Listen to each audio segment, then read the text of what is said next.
오늘은 제가 지난주에 약 발라드린 것처럼 오늘은 좀 허깅을 해보려고 하거든요. 근데 이제 여러분 중에 허깅을 처음 해보시는 분들도 있을 수 있어서 제가 좀 저희 이제 성개미들 통해서 보여드릴 텐데 이렇게 좀 생각하셨으면 좋겠어요. 이 스킨십이라는 거는 하나님이 인간에게 주신 굉장히 아름다운 선물인데 이게 그 과학적으로나 이 심리학적으로도요, 아이가 태어나서 오랜 시간 아무도 만져주지 않고 방치된 아이가 있었는데 이 아이는 굶어서 죽는 상황이 아니었는데도 그렇게 누구의 손길도 닿지 않은 아이가 죽은 그 연구 결과가 있더라고요. 그러면서 그걸 학자들은 그렇게 보더라고요. 누군가의 손길이 닿지 않은 아이는 살아있는 게 아닌 거예요. 그러니까 아이에게 필수적으로 필요한 건 자기를 아끼는 누군가의 만져주는 것이 반드시 필요하다고 하더라고요. 근데 저는 제가 이 어머니 학교 사역을 하면서 저의 제가 가장 누군가에게 사랑을 표현하는 방식이 사랑의 5가지 언어, 제 강의를 들어보신 분들은 알지 모르지만 5가지로 어떤 목사님 분류해 놓으셨는데 저는 제가 그 중에 스킨십이 제 주 언어인지 나이가 40이 넘어서 알았어요. 근데 저희 부모님은 바쁘셔서 저를 많이 안아주거나 못하셨거든요. 그래서 저는 누구랑도 그렇게 만지는 걸로 소통해 본 적이 없었어요. 근데 이런 사역을 하면서 제가 알게 됐거든요. 이게 놀라운 역사가 일어날 수 있다는 거. 그리고 역으로 하나님이 저희 아이가 지금은 손도 못 대게 해요. 참고로 지금은 손도 못 대게 하는데 초등학교 저학년 때까지는, 특히 유치 때까지는 저를 굉장히 꽉 끌어안아 줬거든요. 근데 제가 그때 보상을 다 받은 것 같아요. 우리 부모에게 받지 못했던 어떤 스킨십의 보상을. 그래서 제가 예전에 강의할 때 그랬어요. 이 아이가 중학교 때 조금 삐딱선 탈 때 얘는 그 이전에 이미 제 인생에 모든 걸 다 보상해줬다고 이미. 이제 조금 딴짓해도 돼. 제가 막 그런 생각을 가졌었거든요. 그래서 이 허깅이라는 게 굉장히 지금 낯선 분들하고 하는 거지만 이 안에 하나님 계시기 때문에 하나님의 사랑이 주고받는데 쓰임을 받을 거고요. 근데 이제 이게 안 해보신 분들도 그렇고 해보신 분들도 그렇고 조금 허깅하는 걸 이상하게 하시는 분들이 있거든요. 그래서 조금 샘플로 보여드리는데 허깅 제일 여기서 오래 하신 분이 우리 권사님이세요. 그래서 권사님하고 우리 김수정 집사님 잠깐 나오셔서 좀 보여드릴게요. 이게 아무렇게나 앉는다고 앉는 게 아니거든요. 여기 올라시셔서요. 좀 이렇게 한번 안아봐 주시면, 네, 이렇게 팔을 좀 이렇게 서로 겨드랑이 사이로 좀 이렇게 넣으시면 되고요. 이렇게 꽉 그냥 꽉 끌어안아 주시면 되는데 보통은 이게 어색하셔가지고요. 잠깐만요.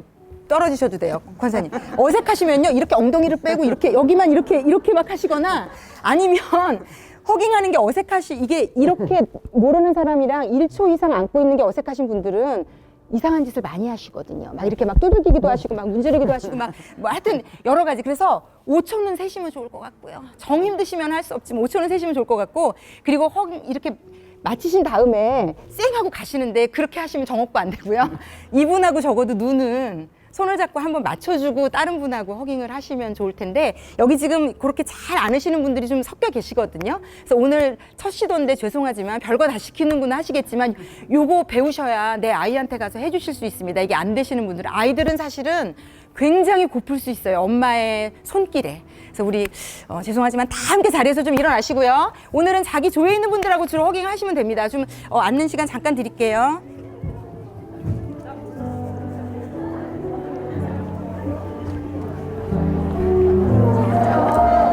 자, 여러분, 여기서 이러시면 안 되고요. 자, 그만 이제 좀 오늘 첫날인데 이게, 네, 지금 눈물도 안 나시고 앉아 계신 분들 괜찮습니다. 저는 더 도망가고 싶었으니까요. 괜찮습니다. 네. 자, 이제, 그만 끌어안으시고, 앉아주세요. 이게 되게 이상한 일 아니에요? 왜 눈물이 나는 일인지 참. 정말 왜 눈물이 나죠? 이게 정말 하나님이 우리는 이렇게 사랑해야 행복한 존재로 만드셔서 그런가 봐요. 이게 어떻게 설명할 수 없어요. 이걸 누가 이론적으로 어떻게 설명할 수 있을까요? 이게. 그래서 오늘 정말 괴롭다. 이제 다음 주부터는 이거 끝나고 와야 되겠다 하시는 분들 괜찮고요. 저도 그 시간을 거쳐서 제가 제일 허갱하는 걸 좋아하는 사람이 될 줄은 저도 꿈에도 몰랐는데 뭐 제가 그런 사람이더라고요. 네, 제가 기도하고 오늘 모임 시작하도록 하겠습니다. 사랑하는 하나님 아버지, 아마 저희에게 이렇게 눈물이 나는 이유는 무언지 모르지만 우리의 영에 하나님의 사랑이 부어지는 게 느껴졌기 때문이라고 저는 생각합니다. 하나님 보이지 않지만 우리와 함께하고 계시고 매일매일 내가 너를 너무 사랑해 우리가 알아듣지 못하는데, 그래서 우리가 이런 행위들을 할 때 하나님께서 내가 이만큼 너를 사랑해라고 말씀해 주시는 거라고 저는 생각합니다. 성령 하나님, 오늘 저를 비롯해서 이곳에 온 모든 분들, 그리고 어딘가에서 이 영상을 듣고 있는 모든 분들에게 오늘 하나님이 부어주시는 놀라운 은혜를 기대합니다. 성령 하나님, 늘 우리가 구하거나 생각하는 것보다 능히 넘치도록 하시는 아버지를 기대합니다. 아버지, 오늘도 우리의 무시간에 당신이 사랑해 주셔야 되고 안아 주셔야 되고 치유해 주셔야 되는 그 것들이 만져지는 놀라운 시간으로 인도해 주시고 이끌어 주십시오. 감사를 드리며 예수님의 이름으로 기도했습니다. 아멘. 예, 오늘은 제가 성경구절 하나로 그 강의를 시작하고 싶거든요. 성경구절을 먼저 좀 보여주시면, 네, 우리가 너무 잘 알고 있는 구절이거든요. 우리 다 함께 읽겠습니다. 진리를 알지니 진리가 너희를 자유롭게 하리라. 아멘. 사실은 저희가 이제 이 기술을 나에 대해서 공부하는 이유도 제가 계속 설명드렸지만 우리 안에 무언가 묶인 영역이 있어요. 우리가 의지적으로, 혼적으로, 의식적으로는 몰라요. 그런데 무언가 나의 무의식에 나를 묶고 있는 게 있어서 이게 내가 나를 바라보는데도 굉장한 문제가 있고요.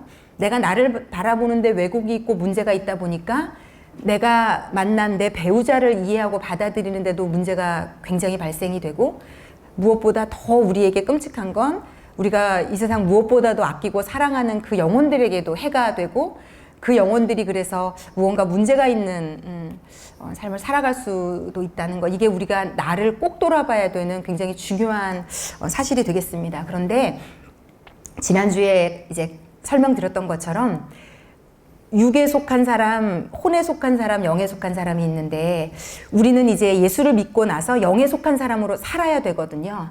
그런데 이제 진리라는 건 영의 영역입니다. 그래서 우리가 그 묶인 것이 풀어질 수 있고 우리 안에 평안이 있을 수 있고 생명이 있을 수 있고 무언가 용서할 수 있고 배려와 이해와 무언가가 나올 수 있는 틀은 혼의 노력에 있지 않습니다. 결단코. 이건 영의 영역입니다. 그래서 진리를 알지니 진리가 너희를 자유롭게 하리라. 우리가 자유롭게 되고 무언가 풀려지는 방식은 이 세상의 혼적인 것에는 한계가 반드시 있습니다. 영적으로 하나님이 영 안에만 놓으신 기능이 평안이고, 평안을 잠깐 혼적으로 공부해서 잠깐 맛볼 수는 있지만 이걸 언제든지 매 순간 유지하는 건 영의 기능입니다. 그래서 이 진리가 오늘도 제가 영적인 하나님의 강력한 영적인 원리를 나눠 드릴 텐데, 이 영적인 것을 우리가 깨닫고 알면 우리 안에 묶였던 것들이 풀어지는 놀라운 역사가 일어날 거라고 저는 믿습니다. 그래서 이 진리를 여러분이 알고, 이 성경에서 안다는 거는 혼이 뇌적으로 안다는 것이 절대로 아니에요. 성경에서 말하는 모든 안다라는 단어는 마음으로, 경험으로 모든 영역에서 경험한다는 뜻입니다. 이 원어적인 모든 의미는. 그래서 우리의 모든 영혼 육에 놀라운 이 진리를 알게 되면 놀라운 일들이 일어날 거다. 자, 오늘 이걸 좀 영혼에 담으시고 오늘 좀 강의를 좀 들으셨으면 좋겠습니다. 자, 제가 오늘은 이 3과를 제가 이 책에서 3과 파트 3번째를 공부하면서 굉장히 저는 좀 많이 도움이 됐어요. 은혜도 되고 도움이 됐는데, 그래서 오늘 요 3과를 중심으로 좀 오늘 나눠드릴 텐데, 그 중에서도 그 초반에 나왔던 파트를 가지고 조금 다뤄드리고 제가 이걸 영적으로 해결하는 방식을 연결해 드리려고 합니다.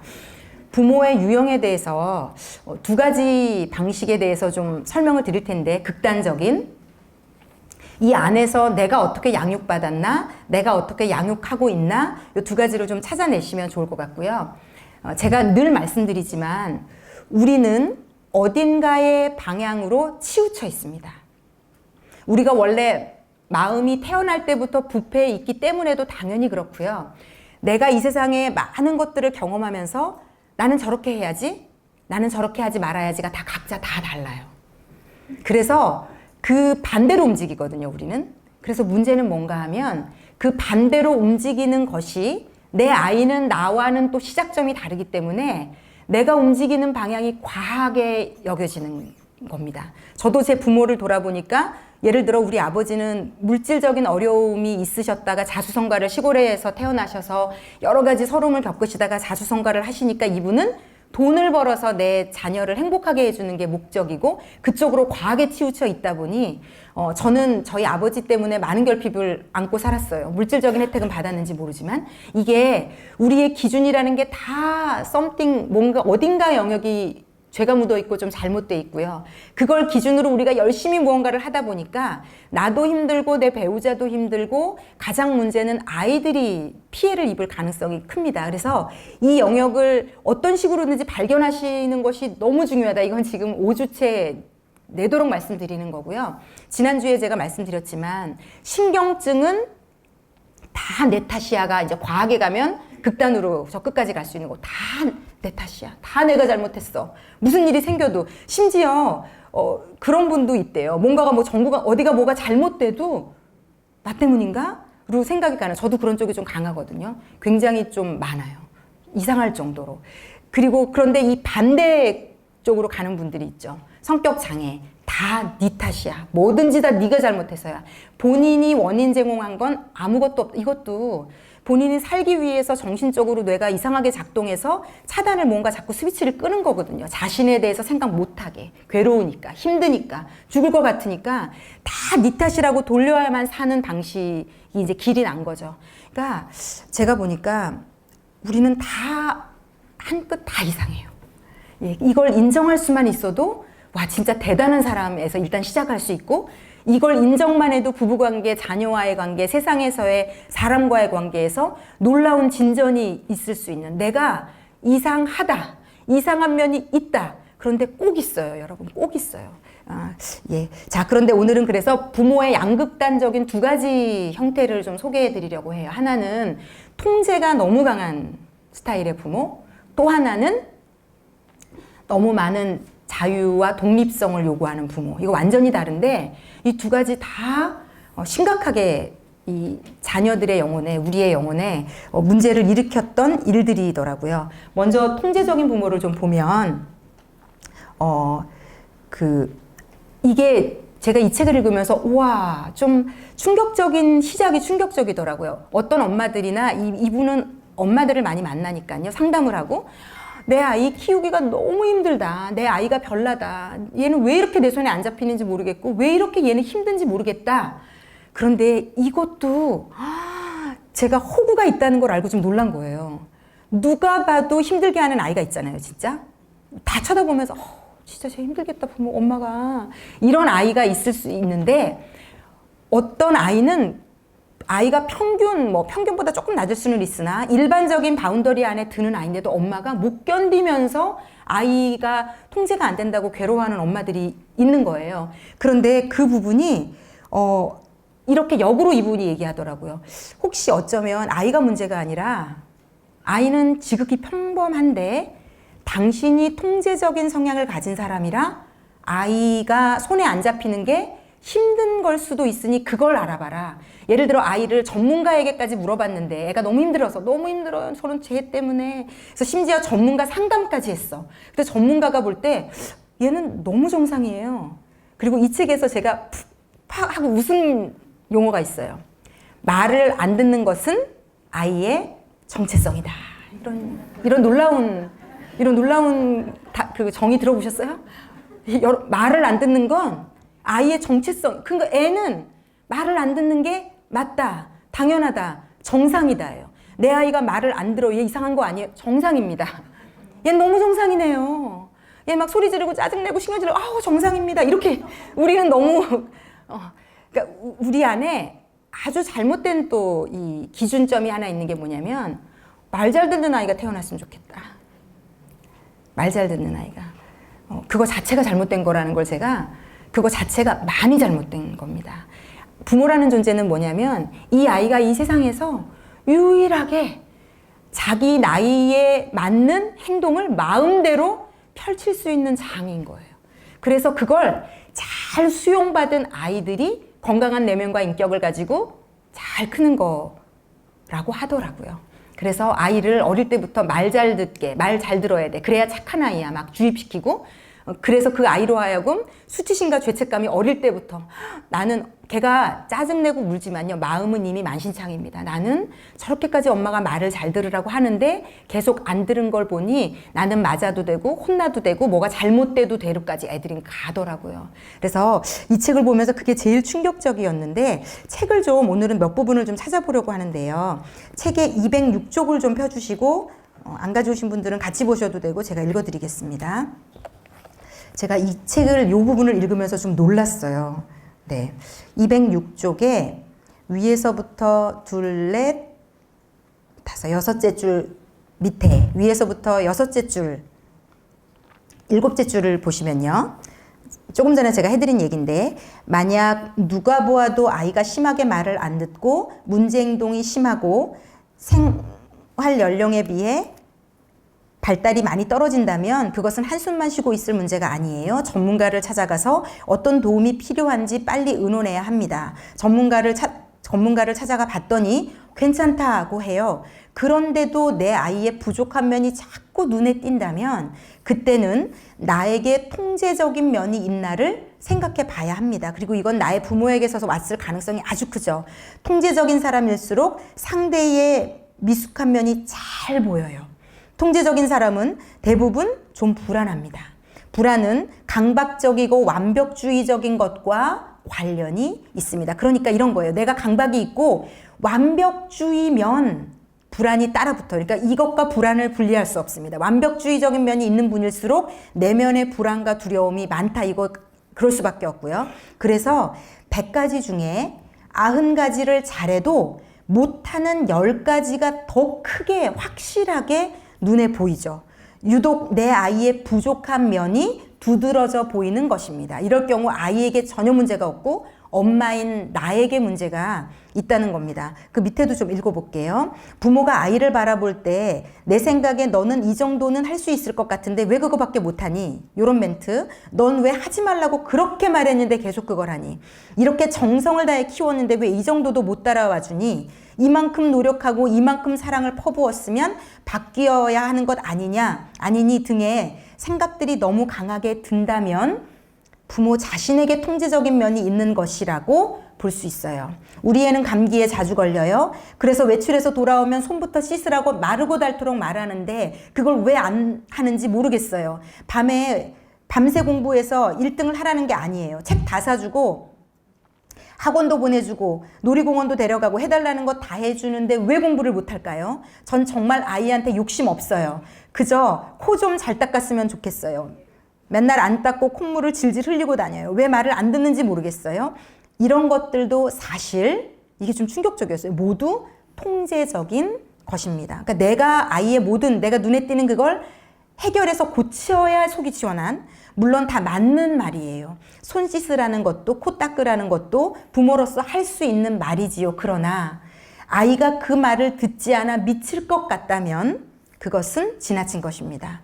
도덕적인 절대가치, 사회적인 규칙 등은 반드시 따르도록 가르쳐야 합니다. 하지만 이런 생활적인 것들은 계속 잘 가르쳐, 제가 여기다 너무 색칠을 진하게 해갖고 잘 안 보여. 가르쳐 줄 뿐 아니라 부모라도 완벽하게 내 마음대로 하라고 강요할 수는 없는 거예요. 이해시키고 아이 스스로 깨닫게 되기까지 기다릴 뿐입니다. 아이가 내 마음대로 안 돼서 힘들어요. 이런 엄마들에게 저는 묻습니다. 아이들은 원래 그래요. 엄마는 자신의 마음을 마음대로 완벽하게 통제할 수 있나요? 이 밑에는 따로 읽어보시면 되고요. 아이는 그래서 계속 말해주라는 거예요. 이분은 화내지 말고 할 때마다, 심지어 이분이 이 뒤에 작은 챕터에 그렇게 해놨어요. 이렇게까지 생각하래요. 우리가 매일 새날이 딱 밝으면 아침 먹고 점심 먹고 저녁 먹잖아요. 먹었다고 또 안 먹지 않는 것과 똑같다고 생각하라는 거예요. 어제 말했는데 너 왜 오늘 안 들어를 하지 말라는 거예요. 어제 말했는데 오늘 새롭게 하루를 그냥 시작한 것처럼 오늘 밥은 또 어차피 먹어야 되고 어제 먹었지만 그렇게 생각하라는 거예요. 특히 자녀가 어린 어머니들에게 제가 볼 때 이건 저는 이런 방식을 잘 몰랐던 것 같은데 계속 얘기해 주라는 거예요. 특히 초등학생부터 그 밑에 어머니들은요, 그냥 그렇게 하는 게 내 소명이다. 내가 해야 되는 일이다. 짜증, 신경질. 어제 얘기했잖아. 엄마가 몇 번을 말했어. 너 이것도 못 알아들어? 엄마가 도대체 몇 번 말해놓고 줄 거야. 이런 얘기하면서 언성을 높이는 게 엄마에게도 아이에게도 하나도 도움이 안 된대요. 그러니까 문제는 이분이 얘기하는 이유는 뭐냐면 아이들은 원래 그래요. 그리고 이런 거 있잖아요. 저도 저희 부모님 말을 안 듣는 영역이 있었던 것 같은데 왜 부모님이 가치관이 제가 여기 저희 교회 다니시는 분들만 해도 제가 그런 가치관들 알거든요. 가치관이 바른 분들 있잖아요. 남한테 피해 주는 거, 또 어떤 예의 범절 이렇게 좋은 가치관, 건강한 가치관을 가진 분들이 그 가치관대로 살거든요. 그걸 아이들은요 보고 자란 걸로 저는 충분하다고 제가 알게 됐어요. 제가 저희 부모님의 교육 방식이 아버지가 너무 엄격해서 제가 고등학교 때 잠깐 제 나름대로는 막 일탈, 뭐 반항 이런 거 좀 했었거든요. 제가 이제 공부를 못하진 않았으니까 그걸 가지고 선생님들 골탕 먹이는 거 일부러 나서서 했어요. 왜냐면 선생님들이 공부 잘하는 아이들을 안 건드린다는 걸 알고 그래서 더 적개심을 가지고 막 선생님 등대에 막 선생님 이름이 아직도 기억나네요. 선생님 이름이 방충원 선생님이셨는데 제가 뒤에다 방충망 막 이런 거 붙이고 선생님이 이제 교무실 갔다가 쫓아 내려오셨어요. 이거 누가 붙였냐고. 그리고 막 수업 시간에 일부러 떠들고 딴짓하고 밥도 먹고 별짓 다 해봤어요. 정말 그 약간 그 엄격한 틀에 대한 저 나름대로의 막 강력한 반항을 막 해보기도 했는데 놀라운 거는 제가 저희 부모님이 어쨌든 바르게 사셨던 분이거든요. 그냥 그거대로 돌아가더라고요. 그렇게 한 건 진짜 잠시 너무나도 찰나적으로 했던 거고요. 그 정신적인 어떤 그런 반항심 때문에 그 결국은 제가 지금 삶을 사는 틀도 보면 저희 부모님이 보여주신 어떤 그 굉장히 좋았던 것들은 제가 그렇게 살고 있더라고요. 그래서 너무 말로 이 아이를 어려서 아직 여러 가지가 나올 수 있는 건데 다 쳐내서 내가 말하는 정답 안으로 애를 너무 넣으려고 하는 게 오히려 아이에게는 부모의 통제력이 이 아이의 자율성, 창의성, 이 아이 안에 있는 좋은 거 이게 너무 무서운 게요. 아이를 너무 과도하게 재단하면 문제는 뭔가 하면 아이가 주눅이 들고요. 그리고 엄마는 분명히 이제 바르게 해야 되는 것만 통제했을 건데 문제는 아이의 자율성, 창의성 이 아이 안에 하나님이 넣어주신 막 되게 좋은 것들이 있잖아요. 막 무궁무진하게 뻗어나갈 수 있는 걔네들이 덩달아서 차단이 되는 게 심각한 문제입니다. 그래서 애가 뭔가를 잘못하는 게 과도하게 불안하고 힘들고 용납이 안 되는 건 내 문제예요. 내 문제. 애는 좀 실수해도 돼요.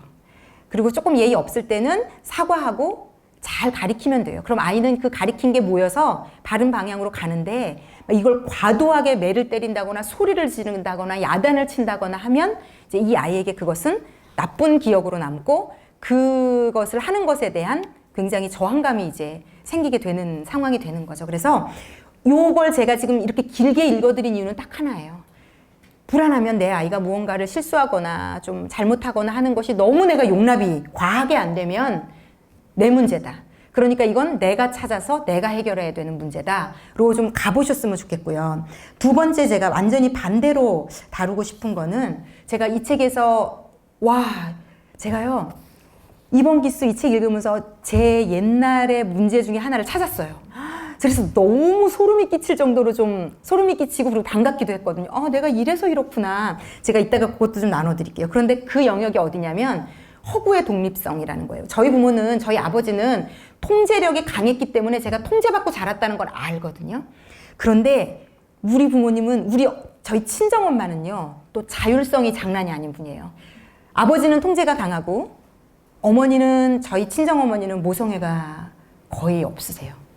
그러니까, 이렇게 왜 자식이기 때문에 본능적으로 하는 것들이 약하세요. 지금 돌아보니까 제가, 그래서 좀 서글픈 게 많았던 것 같아요. 지금도 저희 친정어머니는 이 책에도 나와 있어요. 그래서 이런 분들이 제가 저희 부모님들 디스를 하는 이유는 딱 하나예요. 여러분들 기억을 끄집어내기 위한 정말 제 온 가족은 희생양이고 제가 늘 말씀드리잖아요. 제 아이는 제 영상을 안 보기를 저는 너무 간절히 바란다. 막 제 청년들이 물어보거든요. 목사님 영상 보냐? 막 특히 은혜 받은 분들은 석현이도 보냐? 그러는데 그 아이는 못 볼수록 좋다. 제 이런 생각을 하고 왜냐면 뭐 자기 얘기 막 누구한테 한 사람한테 하는 것도 싫어하는 아이인데 막 너무 많은 분들이 막 미국에서 석현이 잘 있냐고 막 연락 오고 모르는 분이 막 이러거든요. 그러니까 자 그런데 이 허구의 독립성이라는 게 저희 어머니가 자율성을 저에게 줬는데 건강하게 주지 않고 너무 일찍 과한 시점에 주셨더라고요. 그래서 아버지는 통제했고 엄마는 자유를 줬는데 이 둘 다 시점이 너무 어릴 때부터 이걸 시작해 놓으니까 제가 그 안에서 파생된 말도 못하는 이상한 점들이 있는 거였더라고요. 근데 이 허구의 독립성이 되게 웃긴 게요. 이제 제가 이 책에 보면 파트 3의 제목을 좀 한번 펴보시겠어요? 이 초록색. 이게 페이지로 보면은요. 180쪽 앞장이에요. 이 책 제목이 너무 재밌어요. 180쪽 앞장에 이걸로 시작해요. 두려워 마세요. 당신 아이는 당신과는 달라요. 이거 지금 여기서 해야 되는 게 아니구나. 죄송해요. 이거보다 밑에서 제가 다루어야 되는 거고요. 죄송한데요. 212쪽을 좀 넘어가 주시겠어요? 제가 지금 오늘 다루려는 주제가 내 아이는 내가 아니라는 거가 본질이거든요. 그래서 제가 지금 212쪽 제목입니다. 212쪽 제목. 자, 212쪽에 보면 제목을 다 함께 좀 읽어볼게요. 어린아이답지 않았던 아이는 사실 아팠던 거예요. 자, 오늘 요 영역이 좀 충격적이에요. 저희에게는. 이 제목 아래에 모든 우리가 부러워하는 남의 집에 우리가 부러워하는 아이들이 여기 다 들어있어요. 그래서 너무 슬퍼요. 그래서 되게 아파요. 우리는 제 애는요, 초등학생인데 엄마를 다 이해해요. 엄마를 너무 잘 도와줘요. 다 잘못된 거더라고요. 아이는 지 나이 또래 애만큼 하고 자라면 되게 건강한 아이로 자라는 거예요. 그리고 부모는 어떤 책임이 있느냐?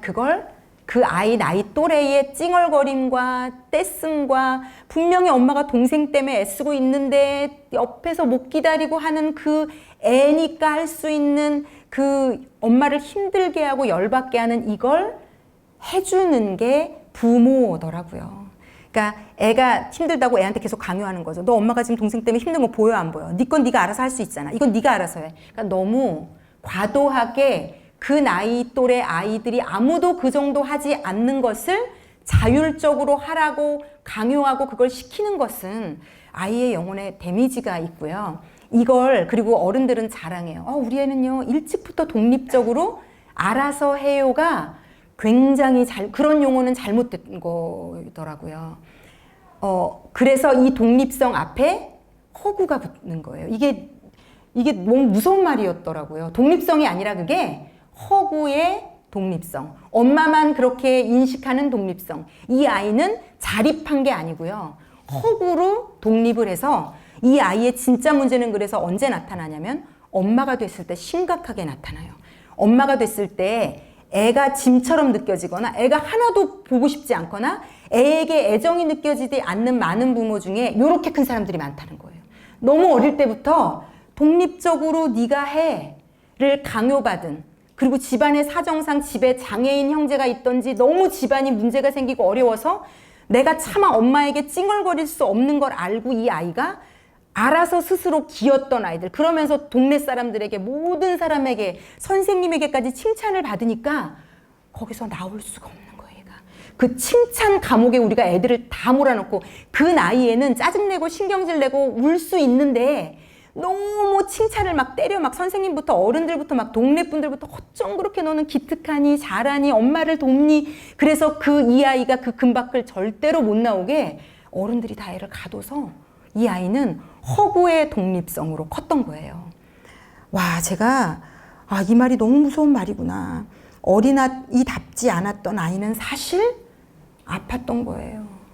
걔는 독립적이거나 정말 좋은 아이거나 착한 아이거나 나를 도왔던 아이가 아니고 지독히도 아팠는데 엄마만 모르고 편했던 거예요. 엄마만 편했던 거예요. 그 시간에. 아이는 지독히도 외롭고 힘들고 무섭고 혼란스럽고 어려웠어요. 근데 이제 저도 약간 이 영역이 있는데 아이 때는 이분이 그렇게 표현해요. 아이 때는 그냥 아이여야 합니다. 아이 때는 그냥 아이면 박수 쳐줘야 되는 거고 잘하는 거고 좋은 거다. 저는 이 방 안에 있는 엄마들, 이 영상을 보시는 엄마들이라도 요 관점으로 아이를 보셨으면 좋겠어요. 찡얼거림, 신경질, 짜증, 소리치고 뭐 다 정상이라는 거.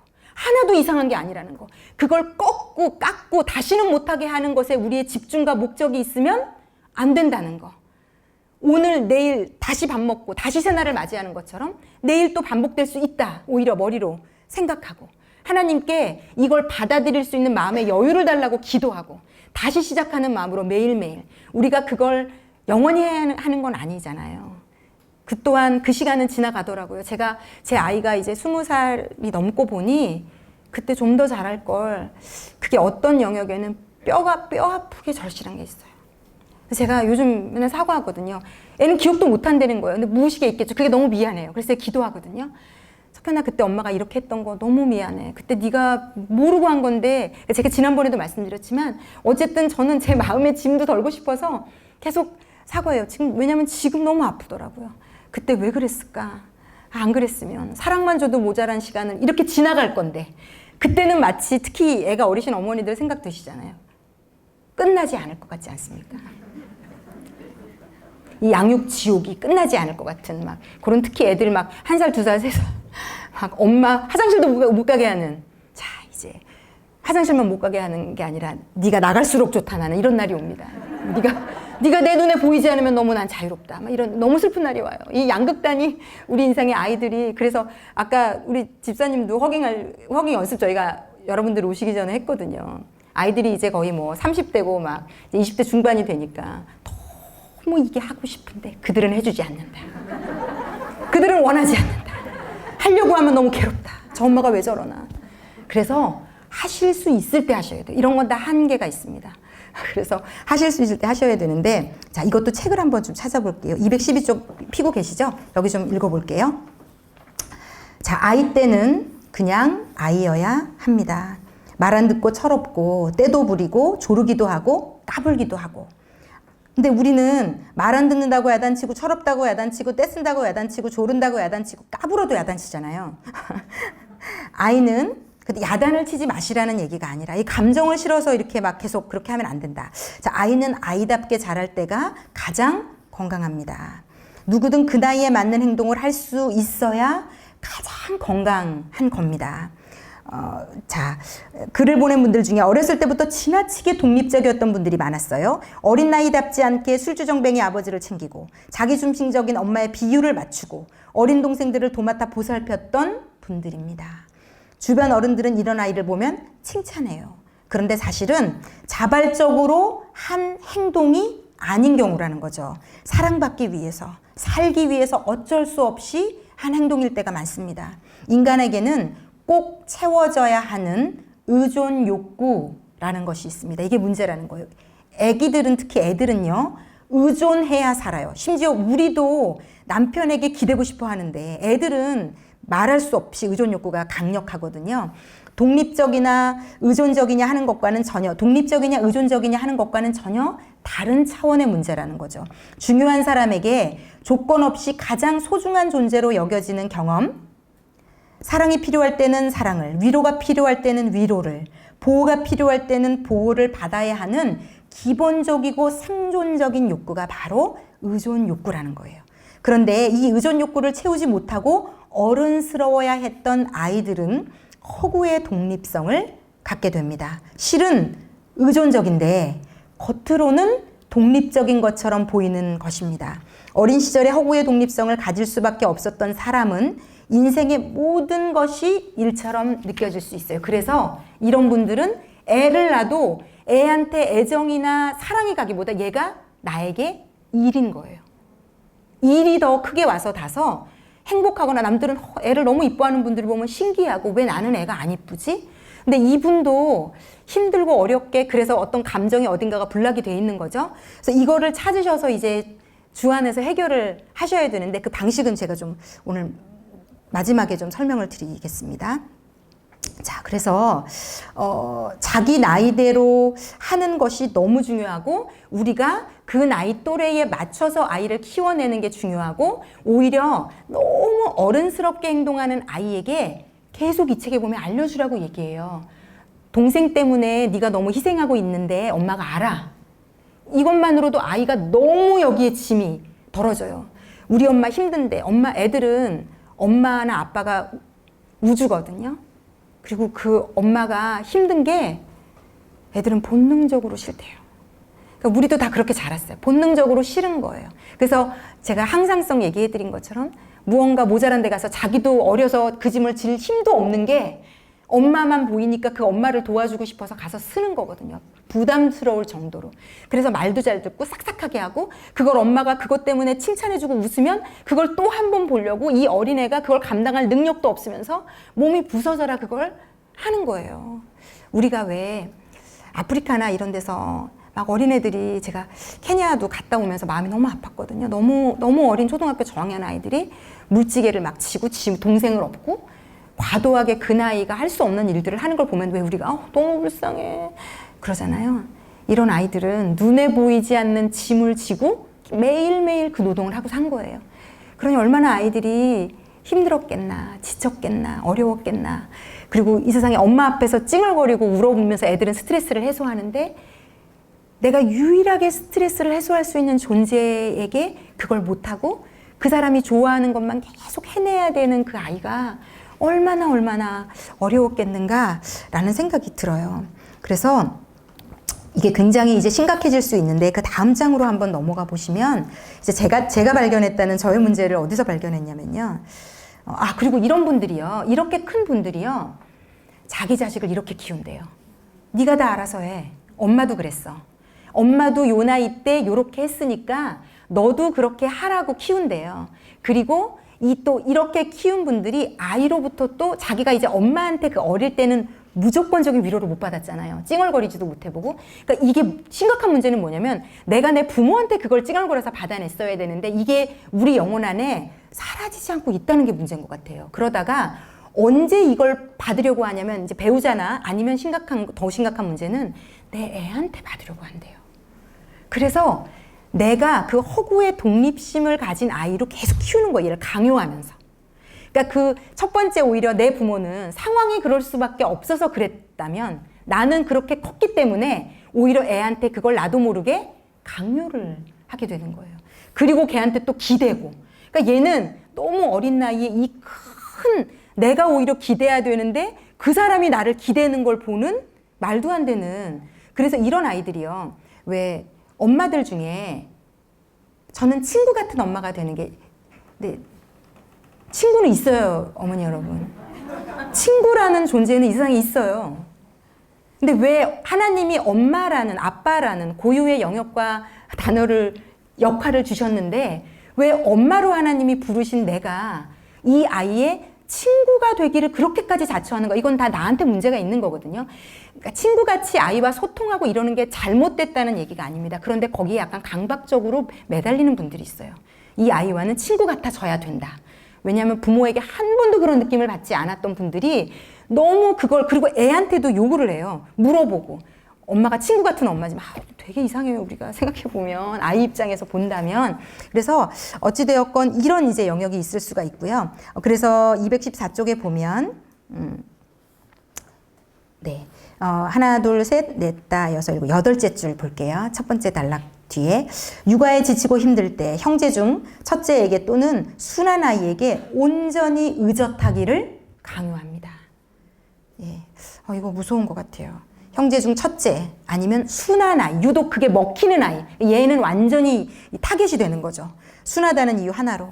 어린 시절 손 안 가는 아이, 모범적인 아이, 착한 아이, 부모를 지나치게 배려하는 아이 중에 이런 허구의 독립성을 가지고 자란 사람이 많아요. 경계해야 합니다. 제가 자주 하는 말이 있습니다. 먹은 밥그릇 수는 어떻게 하지 못한다. 아무리 뛰어난 아이라도 나이가 어리면 할 수 없는 일들이 있습니다. 그러니까 아이는 아이라는 얘기입니다. 그래서 자, 성장하는 데는 세월이 필요하니까요. 준비되지 않은 상태에서 지나친 자율성을 요구하거나 아직 어린아이인데 완전히 믿고 맡겨버리는 것은 문제가 될 수 있습니다. 부모가 자율성을 너무 빨리 지나치게 강조하면 생길 수 있는 부작용이 있습니다. 어려움에 봉착했을 때 도움을 청하는 걸 부끄럽게 여기게 되기도 해요. 도움을 바라는 것은 독립적이지 못하고 무능하다고 스스로 생각하거든요. 해내지 못하는 나의 모습은 부모가 나에게 원하는 모습이 아니다 하는 수치심이 들어서 도와달라는 말을 선뜻 하지 못하는 겁니다. 나의 결정과 방식에 대한 확신이 부족하고 스스로 해결해야 될 것과 도움받아야 할 것을 구분하는 것에 의문을 갖게 되는 거지요. 제가 발견한 제 문제가 여기예요. 저는 어릴 때 이제 엄마가 이제 친정엄마의 도움을 많이 못 받고 자랐거든요.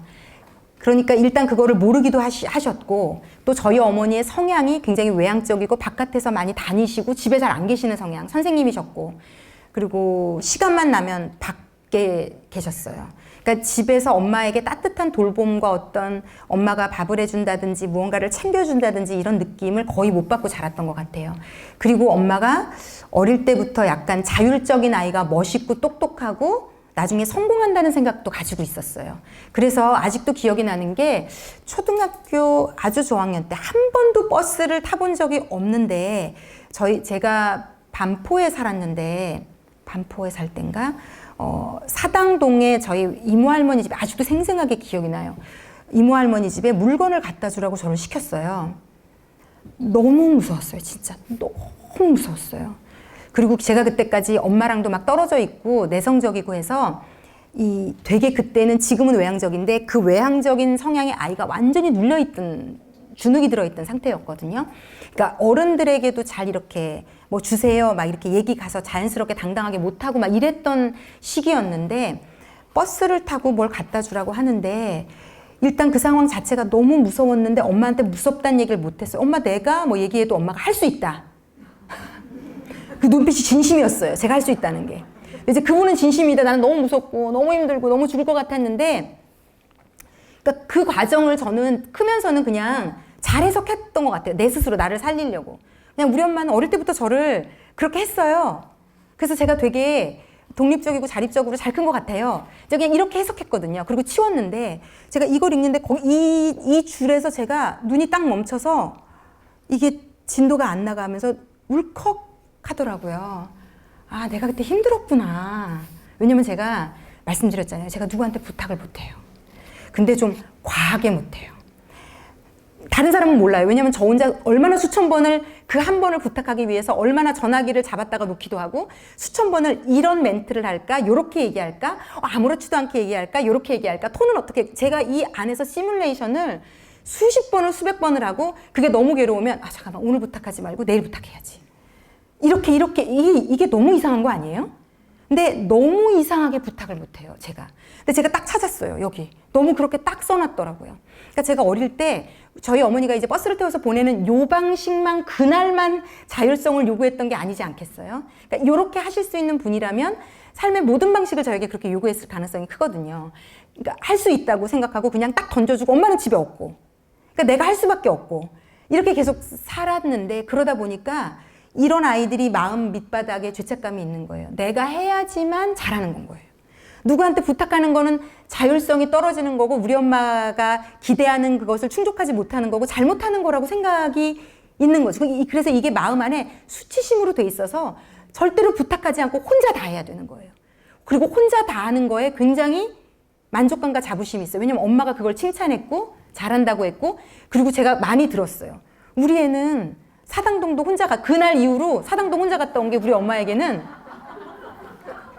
저는 진짜 죽는 줄 알았고 일반 아이 같으면 엄마 너무 무서웠어. 그 버스 정류장을요 어린 게 앉아가지고요 놓칠까 봐.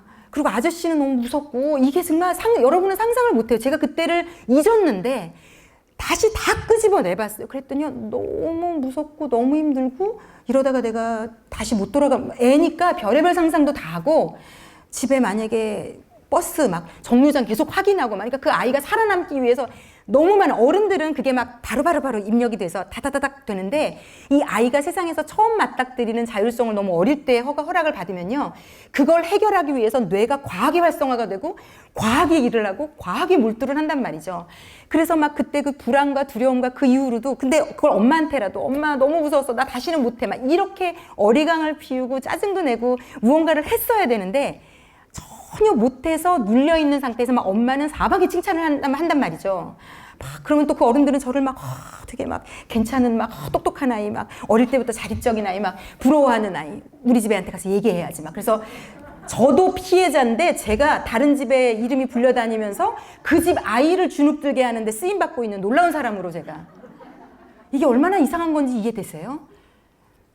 우리 어머니의 그것 때문에 정작 자기 아이는 되게 힘들었는데 애는 엄마한테 그걸 말을 못했어요.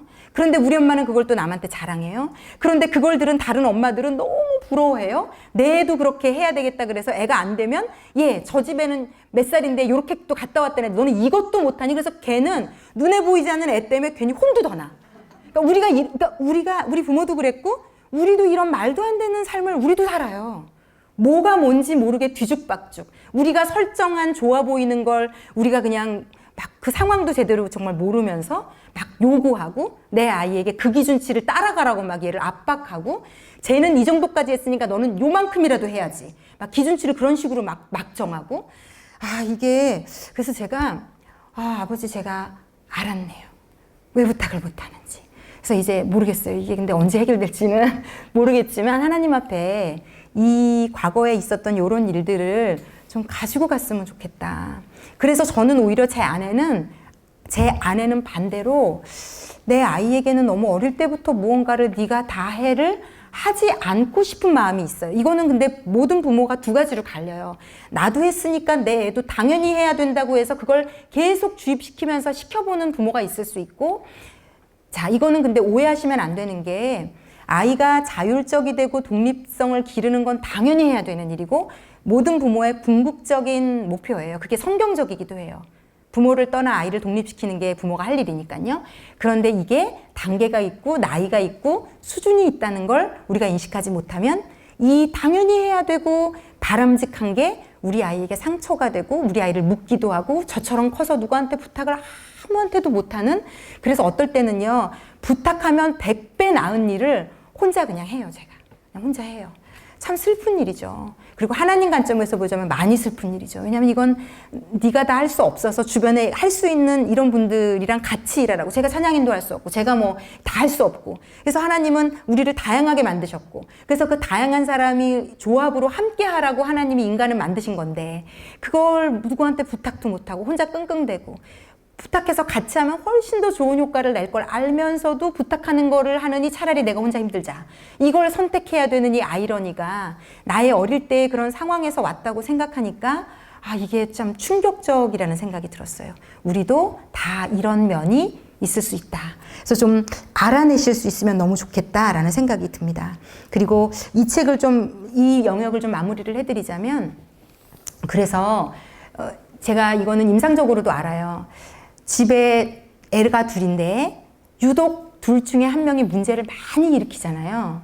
때도 많이 쓰고 소리도 많이 지르고 더 신경과 손이 많이 가게 하면 나머지 애가 소외되고 배제가 돼요. 그리고 그 아이는 알아서 기기 시작해요. 형이 저렇게까지 제가 그 과정을 다 본 가정이 하나 있는데 그분은 저보다 엄마가 한 10몇 살에서 20살 많으시니까 그런 분인데 제가 이 아들만 둘인 집인데 첫째 아들이 어릴 때 너무 문제를 많이 일으켜서 엄마가 첫째 아들 때문에 늘 학교를 불려다녔어요. 초등학교, 중고등학교. 그러니까 둘째 아이가 2살 차이의 남자아이인데 이 아이를 제대로 돌볼 여력이 없었는데다가 플러스 이 아이가 착한 애였어요. 그래서 저한테도 이렇게 얘기하시더라고요. 뭐든지 알아서 하는 아이였다고. 정말. 거기다 공부도 잘했고 애가 잘생겼어요. 그러니까 정말 우리 모두의 로망인 아이예요. 진짜로 정말. 너무 학교도 그래서 알아서 공부해서 좋은 학교도 가고요. 근데요 이게 되게 재밌는 게요. 둘이 나중에 성인이 됐는데 20살이 딱 넘어서 보니까요. 형이 훨씬 건강하게 자랐고요.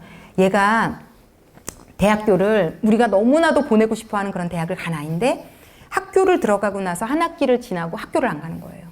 그때부터 얘한테서 21년 동안, 2년 동안 나오지 않았던 이상한 모습이란 모습이 그때부터 나오는데, 아기 때도 안 했던 짓을 이제 21살부터 하는 거예요. 얘가 학교 안 가고 방구석에 처박혀서 아무것도 안 하고 페인처럼 잠만 자고, 그때는 지금처럼 게임이 막 발달했던 시기도 아니라 컴퓨터는 못했던 것 같고 핸드폰도 그렇게 지금 같지 않았던 시기예요. 진짜 오래전 얘기니까.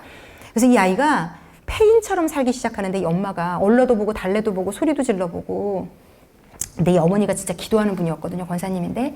근데 권사님이 진짜 많이 우셨어요. 저한테, 제가 아직도 기억이 생생해요. 몽골 선교를 갔다 오는데 그 비행기 안에서 제 옆에 앉으셨어요. 그러면서 목사님, 아이가 1년이 지나고 2년이 지났는데 여전하다고 하면서 언제쯤 이 지옥이 끝날까요? 그러면서 우시는데, 제가 너무너무 마음이 아팠거든요. 근데 한 번은 이제 이 아버지도 되게 좀 그 언론 쪽에 계시는 잘 나가는 분이셨는데, 이 아버지는 이해를 할 수가 없는 거예요. 너무 멀쩡한 애가 좋은 학교 가서 남들이 다 부러워하는 외모와 학력과 모든 걸 가진 아이가 왜 저러고 있는지. 그래서 어느 날은 막 방문을, 그래서 아침마다 일어나면요, 이 권사님이 하는 게 있어요. 아이의 방문을 열어보는 게 무서운 거예요.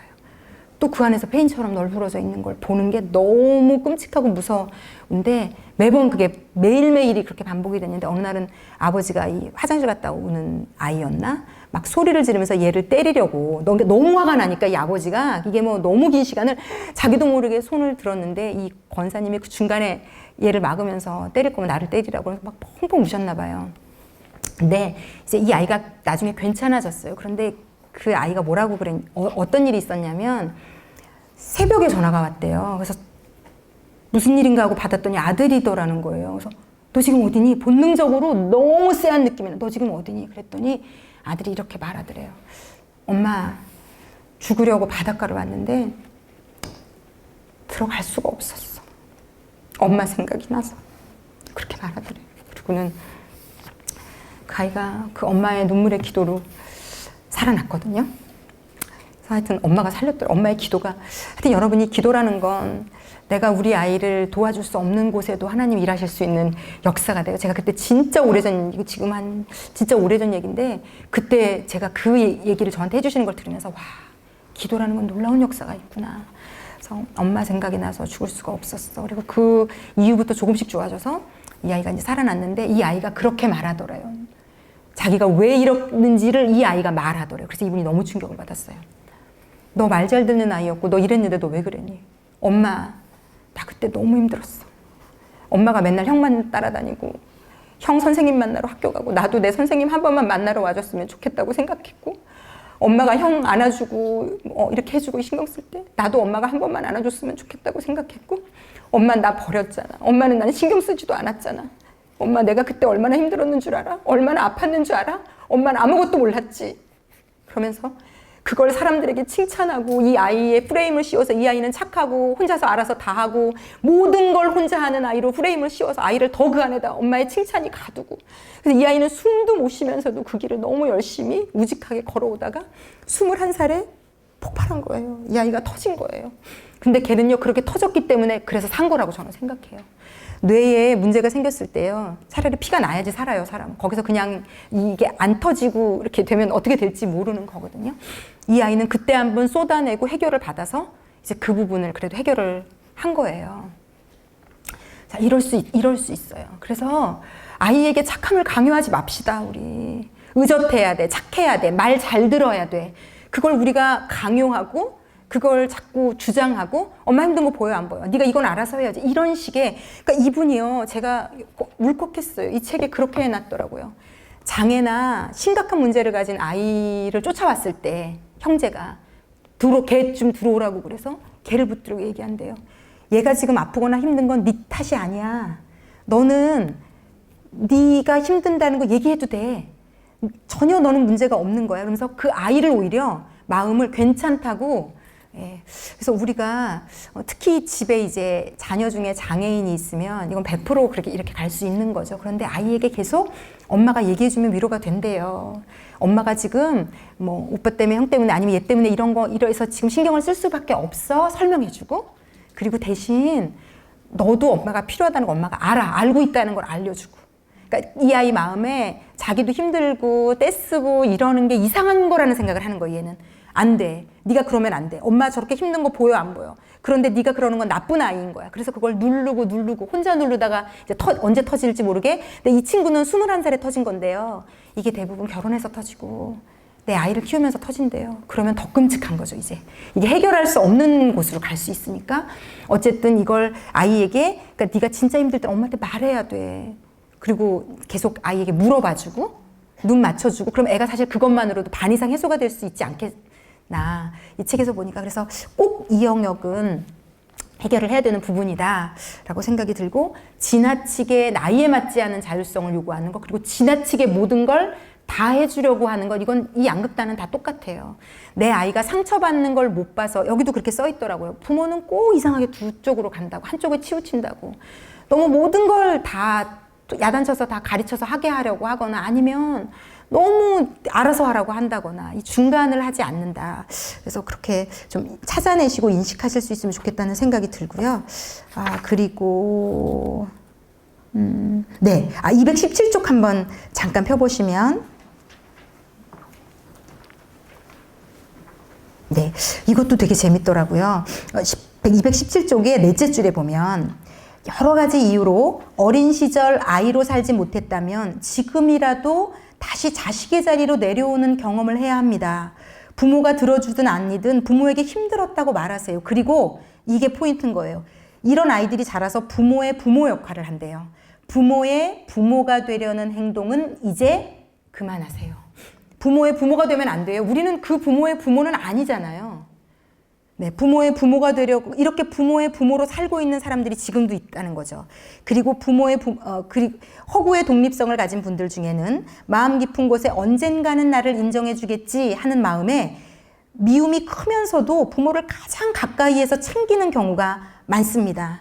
좀 멀어지세요. 어린 시절 채우지 못한 의존 욕구는 배우자가 채워줄 수도 있습니다. 배우자는 뭐 이렇게 쭉 설명을 하고 있는데, 어쨌든 부모의 부모가, 그러니까 이 어릴 때부터 끊임없이 그 인생을 계속 살고 있는 분들이 있을 수 있다는 거고, 이걸 해결하셔야 된다는 거. 그래서 그런 아이들이 독립적으로 보여지는 것은 허구다 라고 우리가 인식하면 너무 좋을 것 같고요. 자, 오늘 그 통제적인 부모와 또 자율성을 너무 강조하는 두 양극단을 살펴봤고요. 자, 이제부터는 제가 세 번째 세션, 네 번째 파트는, 세 번째는 내 아이는 내가 아닌 거를 좀 구체적으로 짚어드릴 거고요. 요걸 해결하셔야 돼요. 내 아이는 내가 아닌 거. 이게 아주 이성적으로나 여러 가지 측면에서 내 아이는 내가 아니야로 분리를 정확하게 하실 수 있어야 되고, 자, 그렇게 되면 제가 네 번째로 성경적인 치유 방법을 소개시켜 드리고 오늘은 마치려고 합니다. 자, 내 아이는 내가 아니다. 자, 이제 이게 아까 제가 나누고 싶었던 거고요. 오늘 그 3과 제목 아까 다시 한번 좀 펴보시면, 3과 제목 녹색 부분 180쪽 앞장이고요. 자, 여기서부터 시작하고 싶습니다. 자, 요 초록색 부분 180쪽 바로 앞장. 요건 다 같이 좀 한 목소리로 읽겠습니다. 시작. 두려워 마세요. 당신 아이는 당신과는 달라요. 자, 이게 사실은 하나님이 우리에게도 하시는 말씀이에요. 너의 아이는 네가 아니야. 제발 너의 과거의 경험을 가지고 네 아이를 키우는 우를 범하지 않았으면 좋겠어. 이전 것은 지나갔으니 보라, 새 것이 되었도다. 우리가 나에게도 새 것으로 시작하셔야 되지만 엄마로서도 새 것으로 시작하셔야 됩니다. 예전에 우리 부모가 했던 경험치들이 지금 내가 내 아이의 기준치가 되어 있어서 우리 아이들은 죄송하지만 불행해요, 우리 때문에.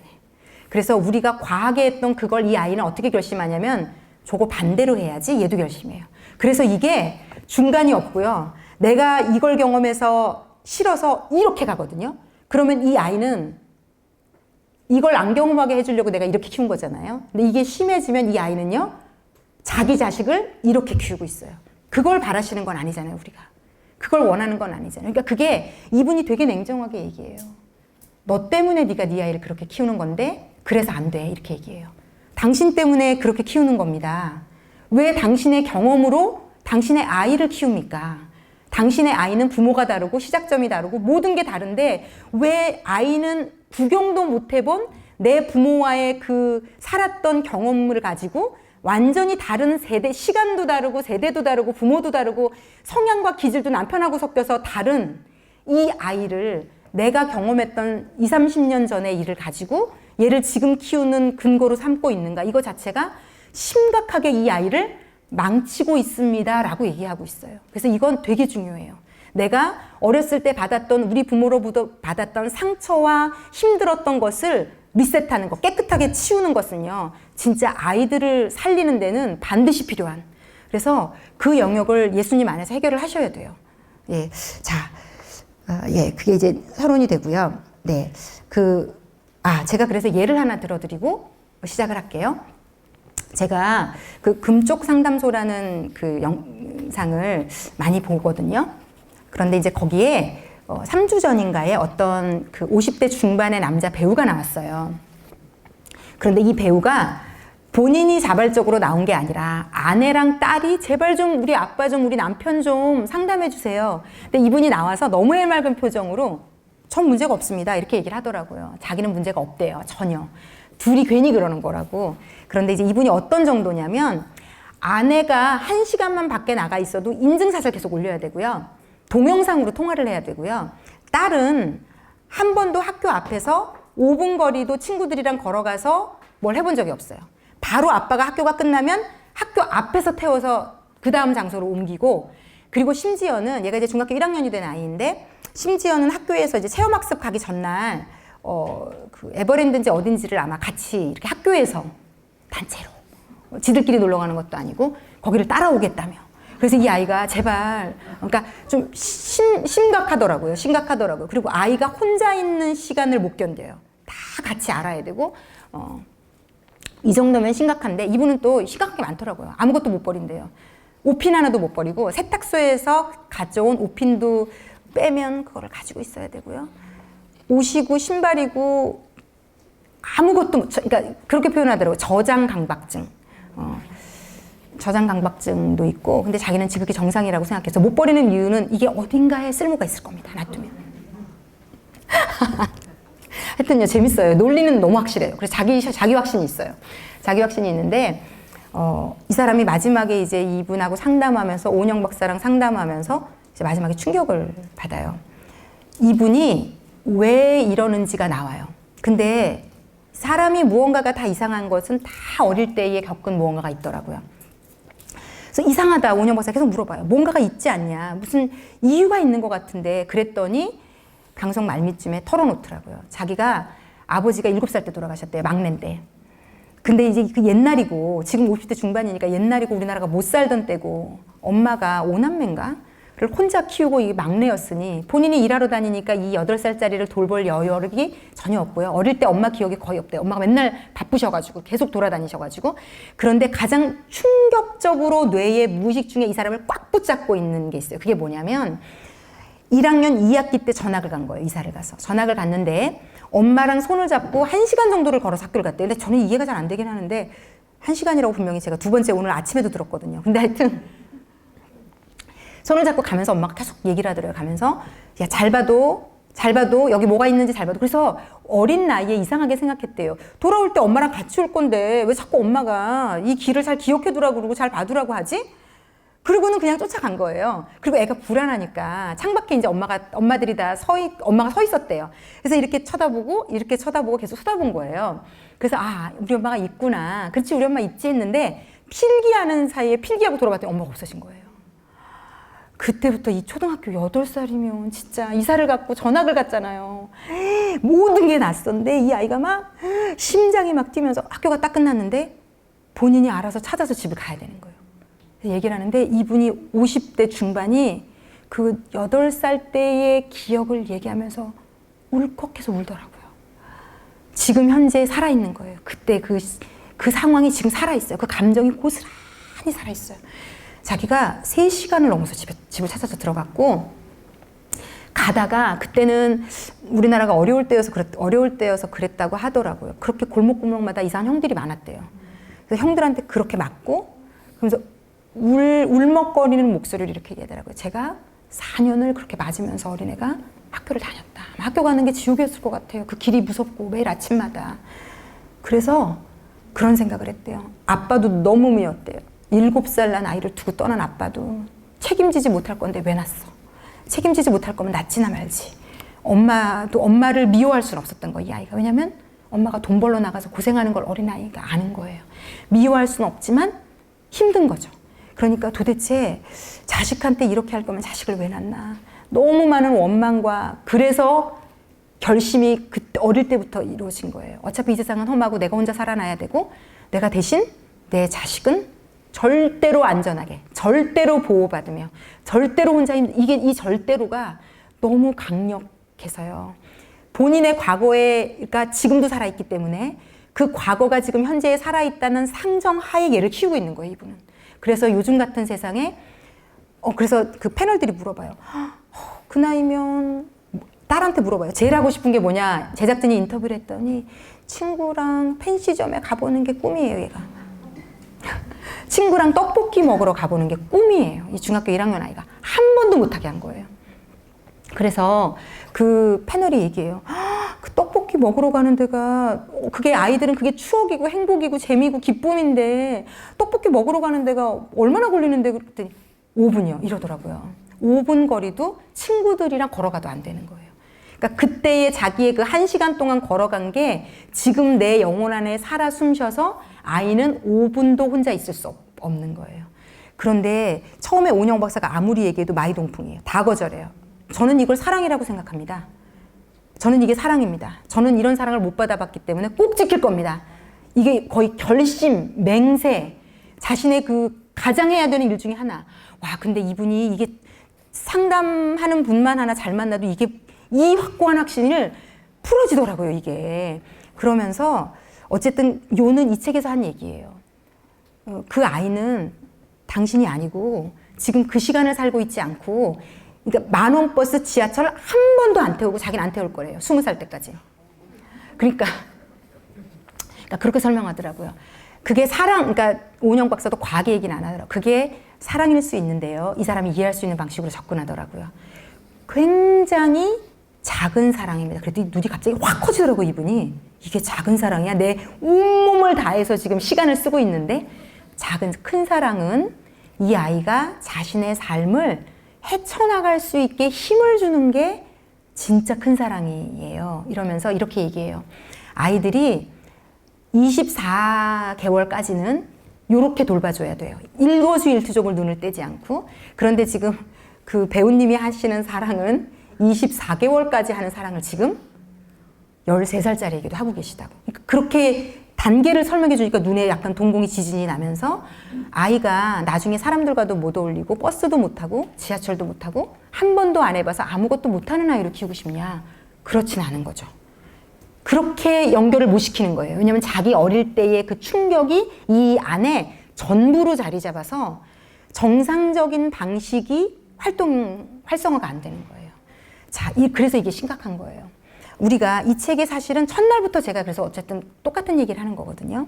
우리가 과거에 경험했던 아주 작은 요 상황들이 우리 안에서 건강하게 처리가 안 되면 우리는 그것을 기반으로 반드시 내 아이를 키우게 돼 있어요. 그것을 기반으로 무언가를 선택하고, 그리고 그렇게 얘기하더라고요. 대학생이 될 때까지도 자기는 학교에서 5분 거리로 이사를 다닐 거래요.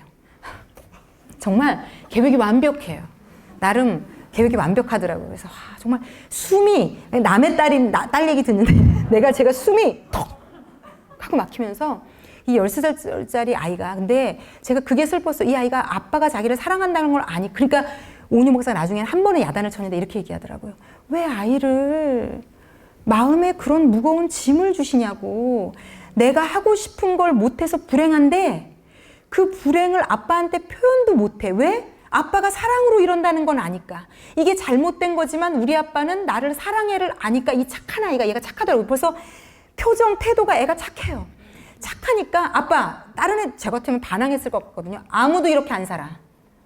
막 짜증내고 신경질 내고 막 울고 방문 닫고 들어가서 내 내일 친구랑 떡볶이 먹으러 가게 안 해주면 진짜 나 내일 학교도 안 가고 한 발자국도 안 나갈 거. 이럴 수도 있잖아요. 애가 미친 듯이 막 이걸 나오려고 할 수 있잖아요. 근데 세상에 얘가 너무 착하니까 이 오은영 박사가 대변을 해주더라고요. 얘 무슨 죄냐고. 너무 하고 싶은 걸 못하고 그 또래들이 하는 아무것도 못하는 짐과 슬픔과 억울함이 이 안에 있는데 아빠가 그걸 사랑으로 한다는 걸 아니까 이 착한 애가 따지지도 못하고 대들지도 못하고 그대로 해야 되는 이 아이의 딜레마, 그걸 지금 아빠가 주고 있다는 걸 아냐고, 사랑이라는 이름으로. 그래서 우리에게 이런 상황들이 다 있어요. 예를 들어서 어떤 분들은 아이가 낳기 싫다고 얘기해요. 왜? 난 내 부모에게 아무런 좋은 기억이 없다. 나는 아이를 낳아서 그렇게, 제 제자가 그랬거든요. 애 낳아서 개고생시키느니 자긴 절대로 애 안 낳겠다. 결혼까지는 모르겠지. 결혼도 처음엔 안 한다 그랬어요. 근데 결혼을 하더라고요. 그러더니 이제 애는 안 낳겠다 그러더니 애를 낳았어요. 제가 너무 축하해줬어요. 이렇게 과거의 나의 어려움을 하나하나 예수님 안에서 극복하지 않으면 끔찍한 삶을 스스로 그 족쇄에 20년 전 족쇄, 30년 전 족쇄, 40년 전 기억의 족쇄. 그러니 한번 영의 눈으로 상상을 해보세요. 내 안에 얼마나 많은 족쇄가 나를 묶어서 그 묶인 것들이 나를 통해서 내 아이에게 왜곡되게, 이상하게, 사랑이라는 이름으로 엄마는 너를 절대로 그 영역에서는 보호해 줄 거야. 너만은 이런 것들을 겪지 않게 해줄 거야. 이것 자체가 잘못됐다는 거예요. 그 결심이 있는 것들을 다 찾아가시면 그게 다 나의 족쇄라고 찾아가시면 돼요.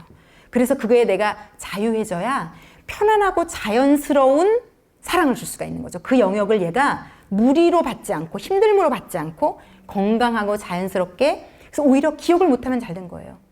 우리 엄마요? 그냥 잘해주셨는데 유독 이것만 기억나는 건 내가 원하는 거고 내가 유독 그게 슬펐기 때문에 유독 얘는 이걸 기억하기를 바라는데 그거 자체가 얘는 정상적이지 않은 거거든요. 그냥 저는 되게 그냥 잘 자랐어요. 저희 엄마가 잘해주셨어요. 오히려 이렇게 그냥 편안하게 기억할 수 있으면 돼요. 오히려 엄마가 유독 했던 그게 이 아이에게는 반대로 딱 튈 수 있어요. 안 하는 걸로. 이게 진짜인 게요. 제가 충격받은 게 제 제자 중에 하나가 엄마 아빠가 너무 공부 강박으로 부모가 큰 거예요. 공부. 그래서 이분은 반대로 튄 거예요. 절대로 내 딸은 공부하라고 하지 않겠다. 이게 너무 이 내면의 족쇄고 결심인 거예요. 그래서 이 딸아이에게 공부하라는 소리를 한 번도 안 한 거예요. 그래서 얘가 너무 신나게 노신 거예요. 자, 공부하라 소리를 안 한다고 해서 다 공부를 안 하진 않는데 이 녀석은 너무 기쁘게 신나게 공부 정말 아무것도 안 하시고 그냥 너무 순종하며 그렇게 이제 자유롭게 산 거예요. 그런데 이 아이가 그 대학 입시에 많은 어려움을 겪었거든요. 이제 그리고 이제 생각이 크면서는 그래서 이 아이는 어떤 제가 보니까 이상한 게 있냐면요. 너무 공부 잘하는 사람을 우상화해요. 너무 공부 잘하는 사람을 부러워하고 막 이렇게 높이고 막 너무 이상할 정도로 그러면서 저한테 충격적인 멘트를 했어요. 목사님, 저는요 때려서라도 내 새끼는 반드시 공부시킬 거예요. 근데 제가 소름이 쫙 끼치면서 얘 아이가 얼마나 불행할지가 그려지는 거예요. 얘한테서 태어난 아이는요 이유도 모르고 아마 유치원 때부터 그 어릴 때부터 공부를 강요받을 거예요. 너무 무섭죠. 근데 여러분 이게 우리 인간이요. 여기 교회 안 다니시는 분들도 있지만 인간이 이렇게 별거 아니고 인간이 이렇게 무서워요. 자기의 어떤 방식에 어디가 문제가 있는지도 몰라요. 그게 이렇게 내 하나의 경험이 나를 뒤집어 씌워서 이게 내 눈을 멀게 하고 귀를 닫게 하고 결심을 하게 하고 내 결심대로 내 아이를 온갖 상처를 다 주면서 와, 이 친구의 아이가 얼마나 이유도 없이 엄마에게 맞아가면서 공부할 거 생각하면요. 그러면 얘는 또 어떻게 크겠어요? 절대로 나는 내 애에게 이게 뭐 하는 짓이냐고. 이렇게 핑퐁으로 갔다가 이렇게 핑퐁으로 갔다가 우리가 지금 그렇게 하고 있는 거예요. 제가 내 경험이라는 거 그거 하나에서 헤어나지를 못해가지고 꼭 끌어안고 지금도 열 몇 살 때 슬펐던 내가 이 안에 살아 숨쉬어서 그 감정이 다 살아 숨쉬어서 그걸 해결하고 싶어서 나한테 해결하고 주 안에서 나를 손대야 되는데 아무것도 모르는 얘를 손대고 있는 거예요. 입는 거, 먹는 거, 공부하는 거 모든 것에 나의 강박이 내 아이를 또 묶고 자유하지 못하게 하고 힘들게 하고. 그래서 이 아이는 기억할 거예요. 우리 엄마는 유독 공부, 자기가 이런 강박도 있어요. 좋은 엄마, 아이에게 좋은 엄마라는 소리를 듣고 싶은 강박, 친구 같은 엄마라는 소리를 듣고 싶은 강박, 이 아이가 이것만큼은 잘했다는 얘기를 듣고 싶은 강박 다 찾아내셔야 돼요. 이게 나를 죽이고 내 아이를 죽이고 있거든요. 내가 유독 이것만큼은 그거 한번 놔보세요. 해보지 말아보세요. 그럴 수 있으셔야 자유해져요. 내 아이도 나도. 안 한다고 내 아이 큰일 나지 않습니다. 절대로 이것만큼은 부모로서 해줘야 돼. 그게 당연한 거야. 말도 안 돼. 이런 영역들을 찾아보실 수 있어야 돼요. 너무 과한 자율성, 너무 과한 통제, 너무 과한 공부에 대한 강박, 너무 과한 공부를 안 시켜야 되겠다는 강박, 다 오염된 겁니다. 정말 다. 이게요, 자유해진 사람은요, 공부를 시켜도 아이가 자유할 수 있는 거고요. 공부를 안 시켜도 아이가 자유할 수 있는 거고요. 열심히 무언가를, 제가 아는 엄마는 아이의 옷에 대한 강박이 있어요. 어릴 때 엄마 아빠가 전국의 시장을 다니면서 장사를 하시던 분이었거든요. 그러니까 엄마 아빠가 어릴 때 시장에 장사를 하러 떠나시면 이 아이를 옆집에다가도 맡겨서 재우고 그랬단 말이죠. 그러니까 아이가 당연히 옷도 그짓거리고 맡아서 먹여준 것만으로도 다행인 거니까요. 그리고 그 부모도 뭐가 그렇게 얘가 이쁘겠어요. 남의 집 애가 자기 집에 빌붙어서 며칠 동안 먹이는데, 그러니까 그 집 아이랑 막 차별도 받아보고, 심지어 이분은 누명도 써봤어요. 집에 물건이 없어졌는데 어린아이를 세상에 온 집안 사람이 왕따를 시킨 거예요. 얘가 훔치였다고 믿고. 그러니까 이 아이가요, 제가 들어보니까 이분이 여기가 만신창인 거예요. 그 어릴 때 그 기억이 지금도 살아 숨쉬어서. 그리고 그때 제일 창피했던 게 옷을 며칠째 똑같은 걸 입고 다니고 하니까 애들이 너무 많이 놀린 거예요, 학교를 가면. 그래서 이분은 그래, 결심했어. 이게 생긴 거죠.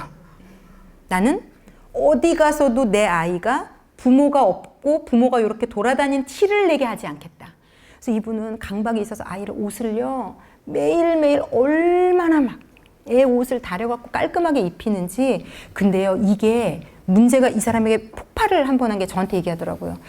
누군가가 이 애 옷을 별것도 아닌 걸로 지적을 한 거예요. 근데 이분이 어릴 때 이 강박이 사로잡혀 있잖아요. 완전히 뚜껑이 열렸는데 자기가 절제가 안 되는 거예요, 이 분노가. 그래서 이를 악물면서, 그래? 내 아이, 네가 내 아이 옷을 지적해?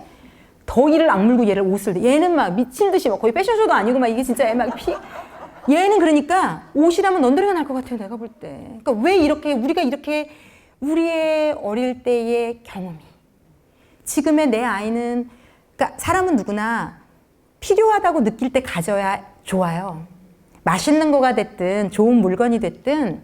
그래서 저는 너무 잘 사는 아이들보다 적당히 무언가를 하나 가졌을 때 감사하고 고마워하고 뭐 이럴 수 있으면 더 좋다라는 생각이 진짜 진심으로 들거든요. 근데 어쨌든 우리는 지금, 우리도 제가 저 시대에도 그렇게 우리나라가 잘 살지 않았거든요.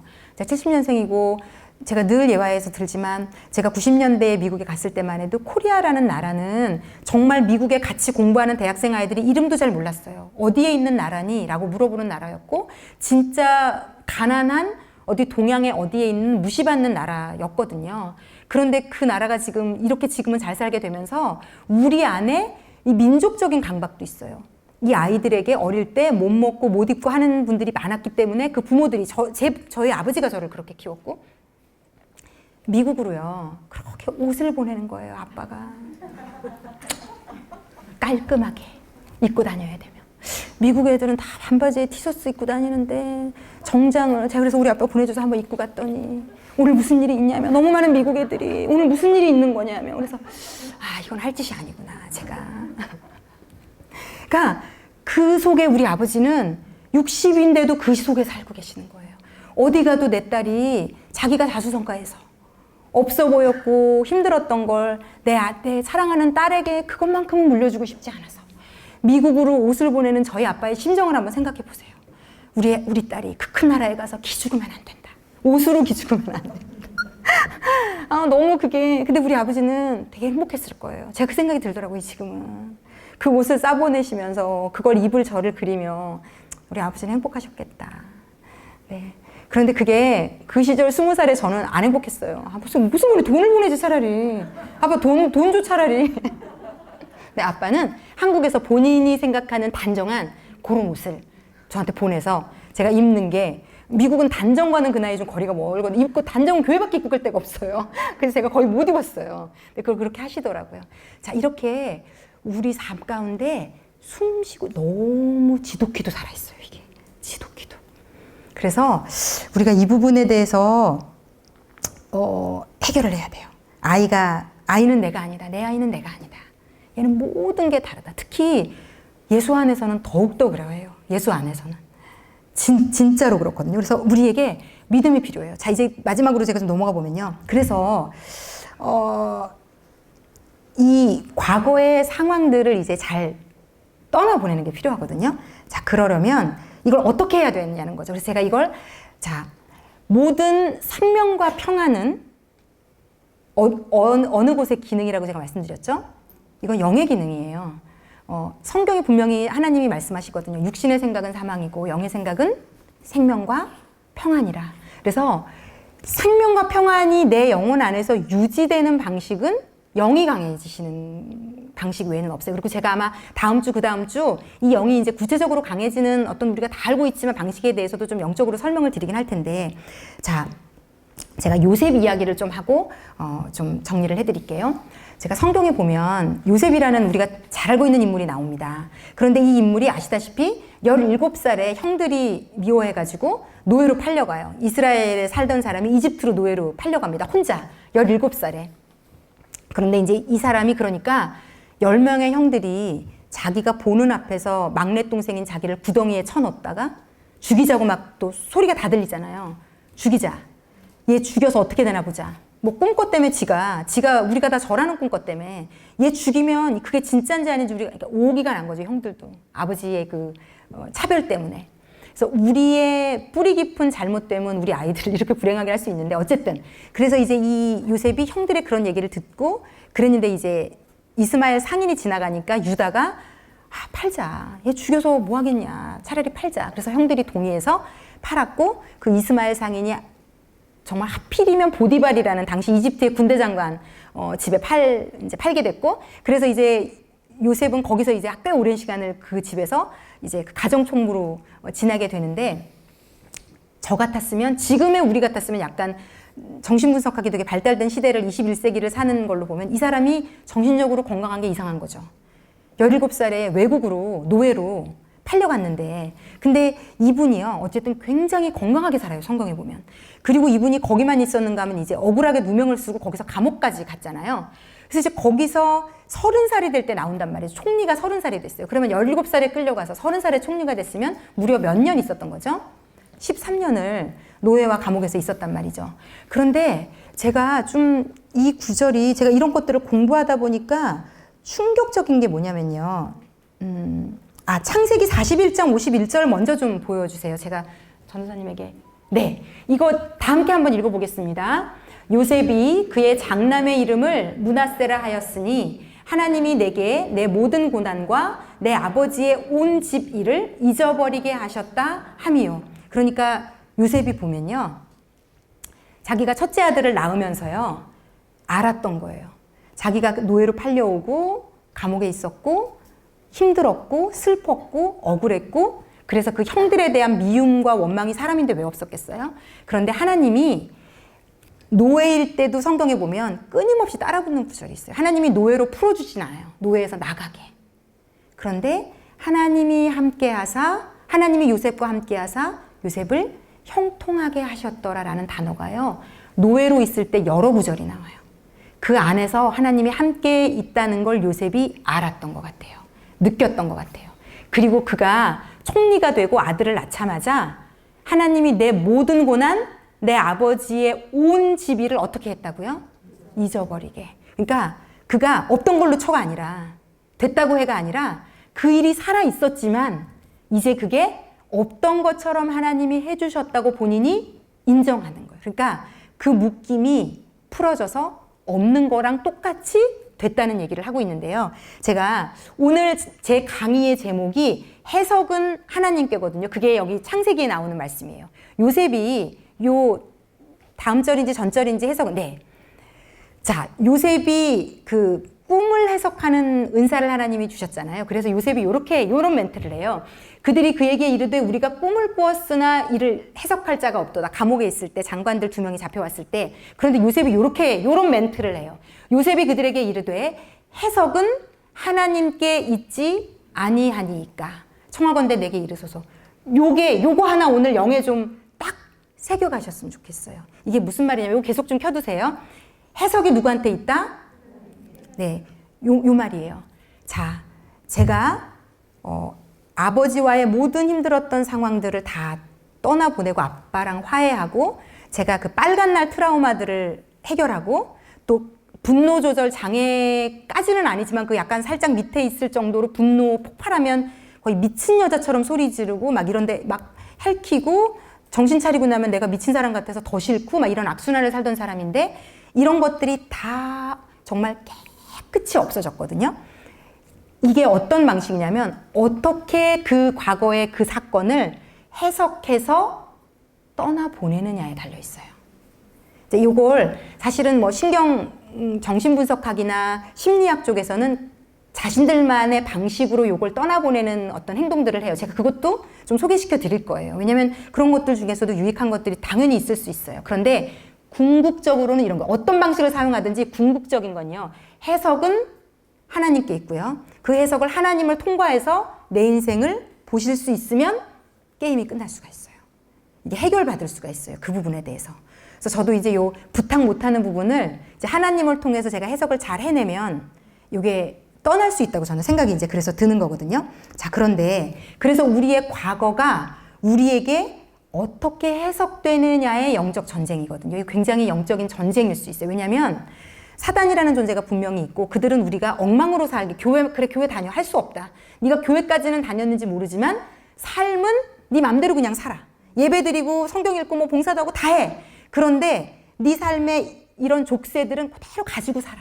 그대로 해석해서 내 아이도 그렇게 키우고 그냥 그렇게 살면 돼. 그러니까 이들이 이제 우리에게 원하는 방식인데 이들이 무서워하는 영적 전쟁인 게 뭐냐면 우리가 10살 때, 5살 때, 뭐 사춘기 때 이 족쇄들이 우리가 직면하고 하나님의 눈으로 해석해서 잊어버리면 요셉같이 그래서 요셉이 잊어버렸는지는 어떻게 확증할 수 있냐면 형들을 만날 때 요셉이 괜찮잖아요. 그럴 수 없습니다. 절대로. 여기서 그래서 오은영 박사가 계속 얘기해요. 인간 방법으로는 뭐가 최선인 줄 아세요? 멀어지세요. 다 멀어지라 그래요. 네가 그렇게 그 사람 만나는 게 힘드냐? 멀어져라. 부모도 10번 갔으면 5번으로 줄여라. 다 멀어지라고 얘기해요. 그거밖에 내가 숨쉬고 살 수 있는 방식이 없어요. 세상 방법으로는. 그러면서 이제 나를 뭐 치료받아라 이제 이런 건데 이 요셉이요. 이게 2, 3천 년 전에 말도 안 되는 정신병 걸릴 상황을 겪고 나서 하나님이 잊어버리게 하셨다고 고백하고 형들에게 괜찮다고 하나님이 나를 이렇게 만드신 거고 나는 다 괜찮다 진짜. 그래서 당신들의 자손까지 내가 먹이겠다고 책임을 지거든요. 끌어안고. 그리고 그 아름답게 이 세상을 살다가 떠나요. 우리도 그렇게 될 수 있어요. 하나님 안에서 해석하면. 하나님 안에서 해석하면. 그리고 더 놀라운 건 뭐냐면요. 저희 부모님이 이혼하자고 매번 싸우신 게 저에게 가장 큰 트라우마이자 상처였는데 이게 하나님의 시야를 통해서 십자가를 통과해서 저한테 딱 해석이 되면서부터 저는 이게 제 사명이고 소명이라 저는요 제 중고등부 아이들이 엄마 아빠 사이가 나쁘다 엄마 아빠가 이혼하려는 위기라서 불안하다 제가 다 끌어안을 수 있더라고요. 같이 울어줄 수 있고 상담해줄 수 있고 얘기해줄 수 있는 그래서 저는요 해석이 하나님께로부터 와서 끝나면요 다 능력치가 돼요. 그 부분에서 쓰임받을 수 있습니다. 그래서 하나님이 얘기하시는 거예요. 주 안에서는요 감사함으로 받으면 버릴 게 없어요. 심지어 내 끔찍했던 과거의 경험조차도. 그런데 이건 하나님으로부터 해석해서 치유받았을 때 얘기고요. 그렇지 않으면 치유되지 않은 그 상처, 묶인 것들은 고스란히 묶고 나를 힘들게 하고 내 아이를 힘들게 하고 내 사회생활과 관계 가운데 계속 나타나서 내가 되게 이상한 짓을 계속하면서 남들은 아는데 나만 모르는 이런 삶을 살 수 있다. 자, 그런데 이제 오늘은 한 포인트 더 나누고 오늘은 마칩니다. 자, 그런데 그럼 내가 어떻게 해석을 하나님을 통과해서 하냐는 거예요. 이거는 제가 이제 마지막 주까지 계속 다뤄드릴 큰 대전제일 수 있는데요. 오늘은 딱 한 포인트. 제가 이 부분을 준비하다가 많이 울었거든요. 제가 하나님의 마음이 심정이 느껴져가지고요. 요게 해석을 건강하게 하시려면 하나님과의 관계성이 중요해요. 자, 그래서 오늘 제가 어떤 영적인 제안을 제가 여기 있는 분들의 영적인 출발선을 어디다가 다 세워드리고 싶은가 하면요. 하나님이 두렵고 무섭고 엄격하고 나를 야단치시는 이미지이신 분들은 이 문제가 해결이 안 돼요. 자, 다시 한번 말씀드립니다. 하나님을 떠올릴 때 무섭다, 엄격하다, 열심히 잘하지 않으면 혼날 것 같다. 무언지 내가 하나님은 좋은 분이라는 걸 머리로는 알지만 내가 열심히 해야지 내가 당연히 그걸 누릴 자격이 된다. 어떤 이런 관점에 하나님이 내 안에 크시면 내 과거의 것들을 풀 수 있는 영적 생명력이 생길 수가 없어요. 제가 이 책이요. 제가 이 부분에서 그래서 하나님이 이 책 하라고 하셨나 할 정도로 하나님의 이게 무슨 말인지를 인간 부모와의 관계에서 유추할 수 있는 예화가 있어요. 197쪽을 한번 보시겠어요? 197쪽에 보면요. 197쪽을 한번 보겠습니다. 여기 제목 우리 다 함께 읽어볼까요? 훈육은 필요해요. 하지만 무서워지지 마세요. 이게요 너무 중요한 포인트더라고요. 부모는요 당연히 아이를 바르게 가르쳐야죠. 야단도 칠 수 있어요. 그런데 무서워지면 안 되는 거예요. 무서워지면 아이를 내가 도와줄 수가 없어요. 왜냐하면 인간은요 누군가가 무서워지면 마음문이 닫혀요. 이건 자동 시스템, 이건 자기 마음대로 조절할 수 없어요. 뇌로 조절할 수 없어요. 이 세상에 누가 됐든지 무서움이 먼저 들어오면 그 사람에게 마음이 열리지 않기 때문에 도와줄 수 없어요. 그래서 어릴 때 아이들을 많이 야단을 친 분들은요 아이를 도와줄 수가 없어요. 왜냐면 걔는 진짜 마음을 엄마에게 털어놓을 수 없어요. 자동 시스템이라 마음이 딱 닫혔거든요. 그래서 엄마에게 잘하는 것만을 보여주는, 그래서 내 애가 잘해요라고 착각하고 계신 분들 중에 사실은 걔가 어릴 때부터 엄마가 무서웠기 때문에 자기 마음 자기가 모를 수도 있어요. 솔직하게 날것의 나를 드러내본 경험이 없을 거예요.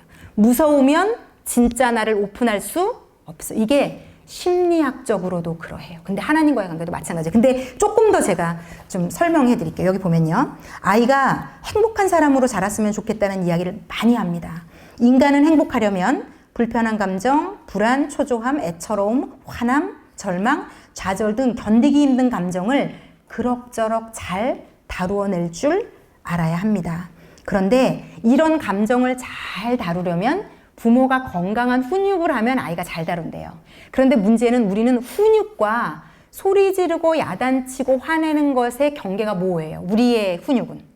이해가 되시죠? 보통 화가 내면서 가르쳐요. 야단을 치면 이미 내 감정은 내가 화가 난 상태일 때 강하고 세게 말이 나가요.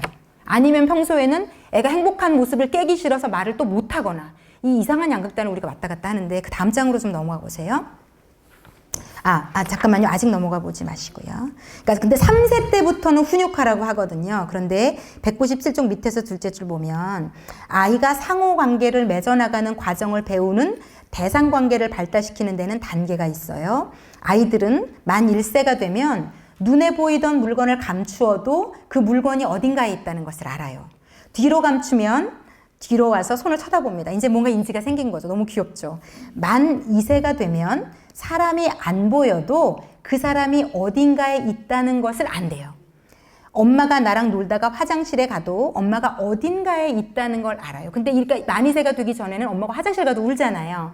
근데 이제 그것이 조금 인지가 커지면서는 화장실 가면 있다는 걸 아는 거죠.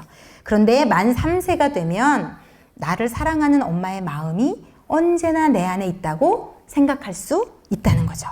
엄마가 내가 원하는 대로 들어주지 않아도, 눈에 보이지 않아도, 때로는 싫은 표정을 지어도, 볼 때마다 사랑해 사랑해 예뻐라고 하지 않아도 이제 나를 사랑한다고 해준 엄마의 마음이 일정하게 유지되고 있다는 것을 안다는 거예요.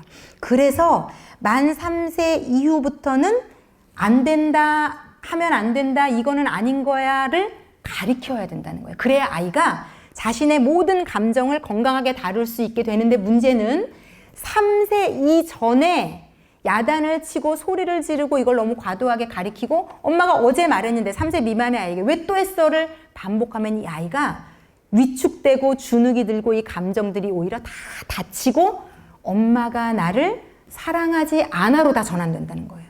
왜냐면 얘는 아직도 엄마의 사랑이 계속 유지된다는 걸 아직 모르는데 계속 야단을 맞으니까 엄마가 나를 사랑하지 않아, 사랑하지 않아. 그리고 우리가 또 무서워질 때, 많이 무서워지면 아이들은요, 제일 슬프대요. 엄마가 무서울 때가 아이들은 심리 상태가 우리는 매 안 때렸다. 나는 요렇게는 안 했다는 자부심들이 다 있을 거거든요. 그런데 아이는요, 이 무서운 상태가요, 매를 맞는 것만큼 매를 맞는 것보다 더 힘들대요. 왜 제가 아까 쉬운 느낌으로 자동 도어 시스템이라고 보시면 돼요. 엄마의 눈빛과 태도가 무서워지는 순간 아이의 마음에 진짜 자신을 드러내주는 모든 문이 다 닫힌다고 보시면 돼요. 그러니까 아이가 하기 싫어서 안 하는 게 아니라 못하게 되는 겁니다. 그런데 우리가 그 무서운 상황을 어릴 때 너무 많이 하면 아이들은 못해요. 그리고 엄마 보기에 엄마가 만족하기에 착한 아이로 자라거나 반항하는, 이 두 개는 똑같아요. 그런데 근데 반항하는 게 나아요. 왜냐면 엄마가 알잖아요. 얘한테 문제가 있다는 거를. 근데 착하게 자라면 엄마가 몰라요. 그래서 우리는 다 잘못 알고 있어요. 얘는 문제고 반항하는 얘는 문제고 착한 얘는 문제가 없다는데 정말 많은 경우 차라리 거꾸로일 수 있어요. 진짜 착하기만 착한 얘가 문제고 반항하는 얘가 정상인 거죠.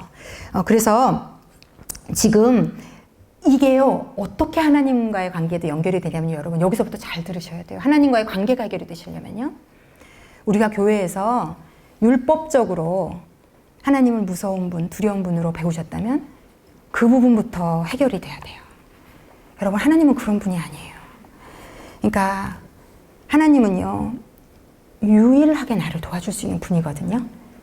이 지구상에 유일하게, 다시 한번 말씀드립니다, 유일하게 나를 전인격적으로 나의 엄마의 뱃속에서부터 지금 순간까지 1초도 빠짐없이 다 알고 계시고 저의 50년 넘는 인생을 다 치유해 줄 수 있는 유일한 분인데, 우리가 영적인 나이가 만 3세가 되기 전에 하나님을 무서운 분으로 알면 하나님께 마음문이 열리지 않아요.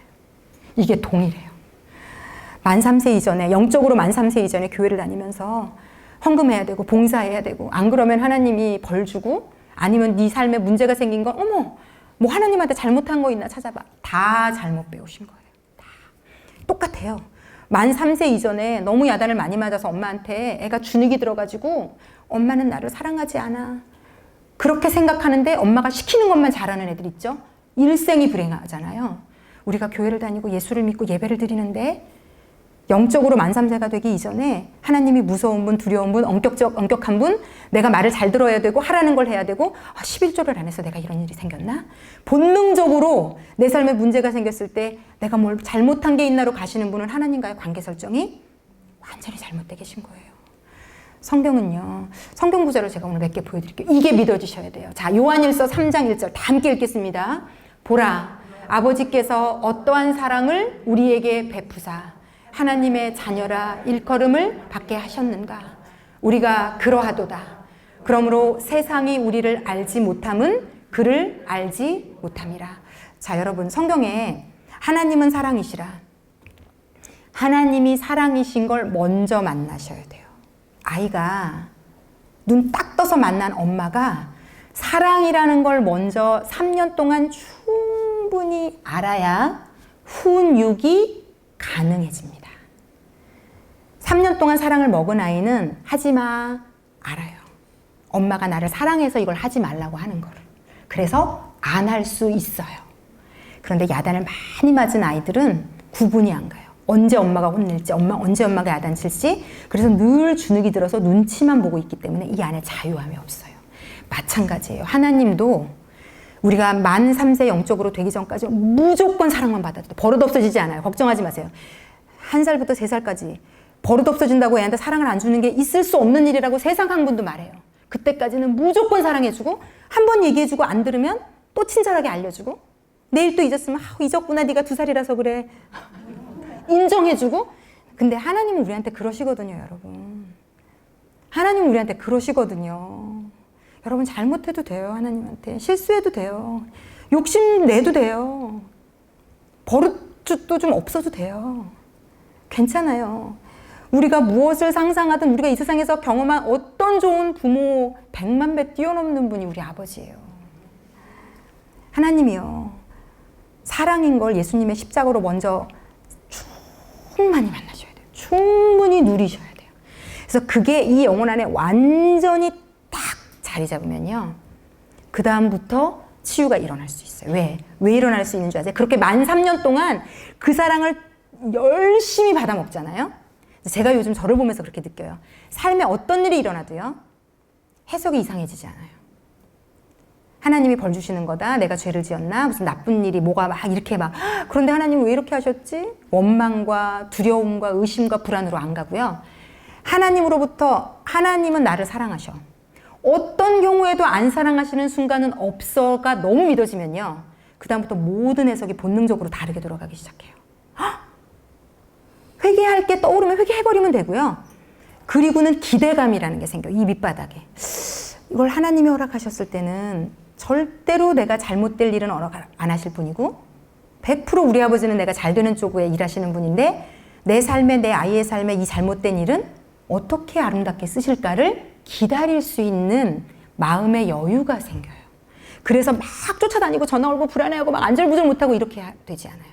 그래서 정말 이 영상을 들으시는 분들도 그렇고요. 제가 저를 찾아오시는 상담하시는 분들의 90% 이상이 하나님과의 이 사랑의 관계에 심각한 문제가 있어요. 두렵고 무섭고 벌 받을 것 같고 아무 느낌이 없대요. 느껴지지가 않는데요. 자, 그 다음 성경 구절 좀 볼게요. 자, 이것도 로마서 5장 8절 다 함께 읽겠습니다. 우리가 아직 죄인 되었을 때에 그리스도께서 우리를 위하여 죽으심으로 하나님께서 우리에 대한 자기의 사랑을 확증하셨느니라. 자, 다음 구절도 볼게요. 자, 이것도 같이 읽게요. 자기 아들을 아끼지 아니하시고 우리 모든 사람을 위하여 내주시니가 어찌 그 아들과 함께 모든 것을 우리에게 주시지 아니하겠느냐. 그러니까 예수님과 십자가를 볼 때 저 정도로 나를 사랑하는 분이라는 게 이 영혼 안에 꽉 채워진 사람은요, 이게 믿어져요. 아니, 자기가 인간의 몸을 입고 와서, 그러니까 아들이 하나님이 아들이라고 표현한 가장 근본적인 이유는 우리는 나보다도 더 자녀를 소중하게 여긴다는 걸 하나님도 아세요. 왜냐면 하나님이 그러시거든요. 하나님 자신보다 저는 우리를 더 사랑하신다고 저는 믿어요. 그래서 그런 마음이기 때문에 이걸 아는 사람은요, 하나님이 나한테 못 줄 게 없다는 걸 확실히 믿는 아이는요, 어딜 가도 당당할 수 있어요. 어딜 가도 겸손할 수 있고요. 누군가 내 주머니에 걸 누군가에게 줄 수도 있고. 왜? 하나님이 나한테 못 채워줄 거, 못 줄 게 없다는 걸 알고 있으면 여유라는 게 생기거든요. 그리고 삶의 어떤 큰 문제를 맞닥뜨렸을 때 일단 해석이 틀어지지 않아요. 시작점이 다를 수 있어요. 그래서 이 다음 구절 볼게요.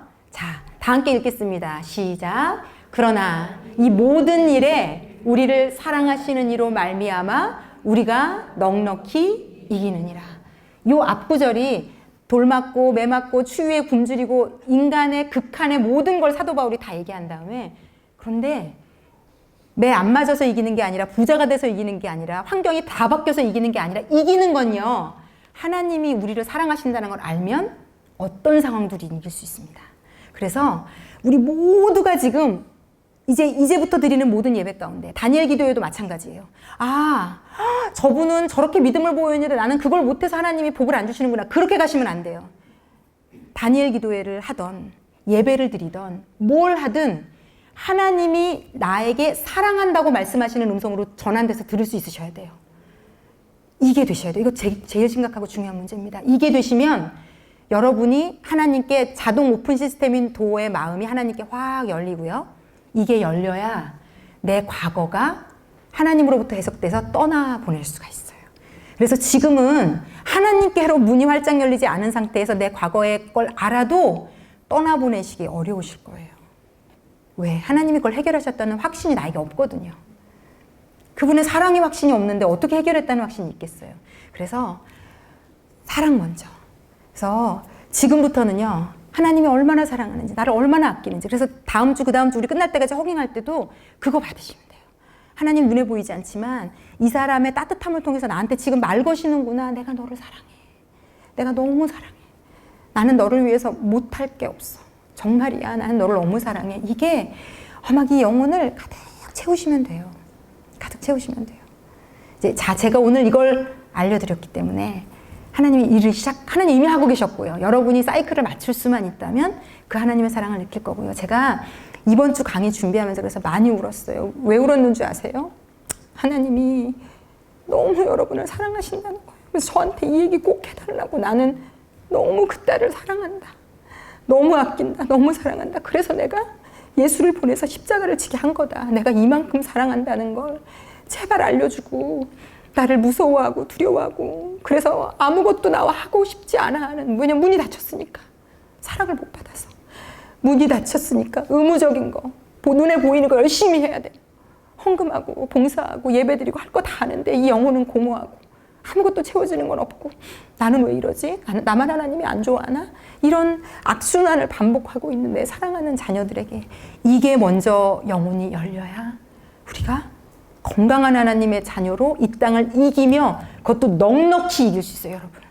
이게 되면요, 다 이길 수 있습니다. 다 감당할 수 있습니다. 어떤 상황도, 어떤 일들도.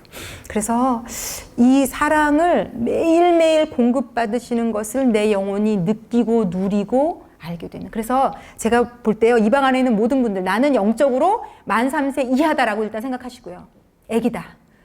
하나님께 대들어도 되고 소리쳐도 되고 짜증내도 되고 신경질 내도 되고, 애들은 그래도 돼요. 애는 애다워도 돼요. 하나님 앞에서까지 어른스러워지려고 하지 마세요. 이게 내 자랄 때 그런 분들 계속 하나님 앞에서도 어른스러운 척, 하나님을 내가 도와드리고 싶어서, 하나님 제가 뭘 도와드릴까? 하나님 안 도와줘도 돼. 네가 안 도와줘도 돼. 네가 안 도와줘도 돼. 그냥 너는 좀 누려. 앉아서 자유를 누려. 평안. 정말 하나님은요, 그 딸이 너무 자유하고 아무것도 안 하는 거 보고 싶으실 거예요. 우리 애들이 맨날 엄마 뭐 도와줄까? 아니 놀러 갔다. 아니 엄마 나 엄마를 도와줘야 돼. 이게 생각만 해도 끔찍하지 않으세요? 이걸 1년 360일 만약에 한다고 치면, 지금 안 그래서 열받으실 수도 있겠지만 그래서 어쨌든 아이는 아이다우면 돼요. 나도 아이답지 못하게 컸는데 왜 우리가 우리 아이도 아이답지 못하게 키워야 되겠습니까?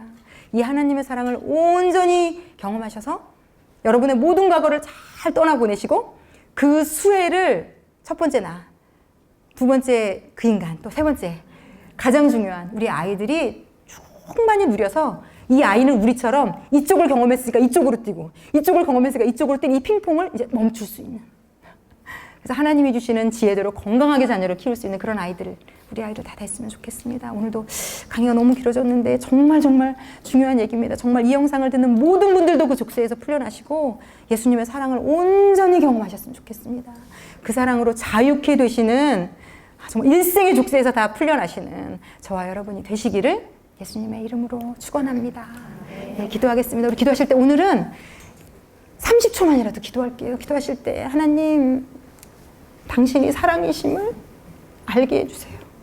당신이 저를 얼마나 아끼고 사랑하는지를 제가 제 영혼 깊이 경험하고 싶습니다. 그 사랑이 충만히 채워져서 제가 정말 아름답고 건강한 하나님의 사람으로 살고 싶습니다. 우리 다 함께 잠시 기도하겠습니다.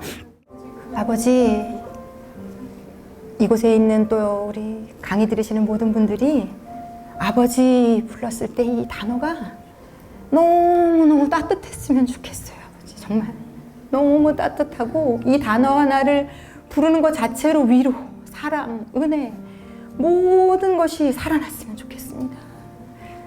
하나님 그런 분이시라는 거 너무 알았으면 좋겠고, 우리가 그렇게 당신을 받았으면 좋겠습니다.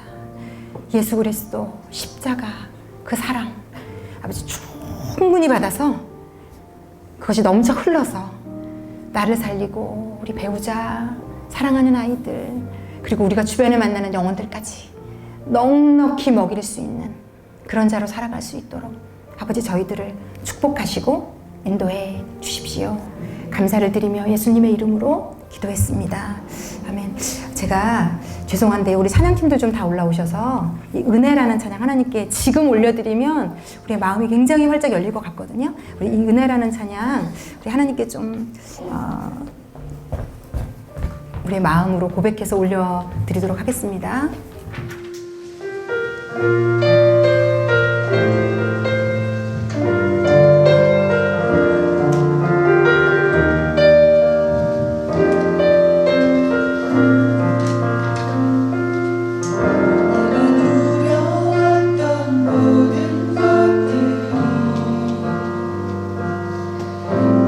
지나왔던 모든 시간이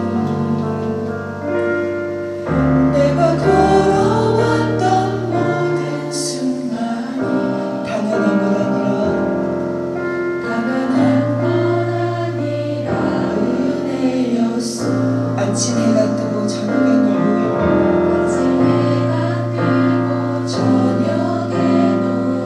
봄의 꽃향기와 가을의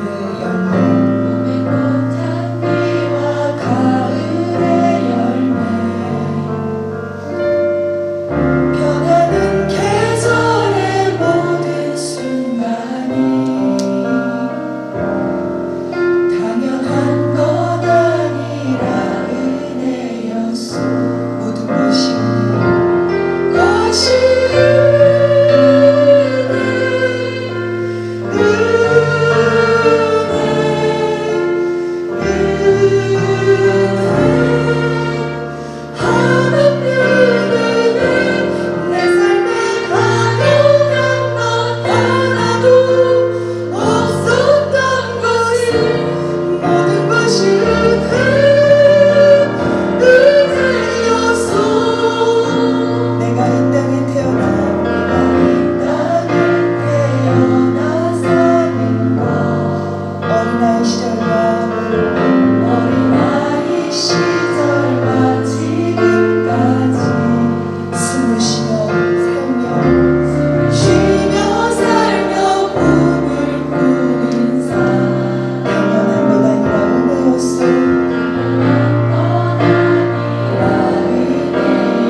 좀 감사와 영광의 박수 좀 올려드렸으면 좋겠습니다.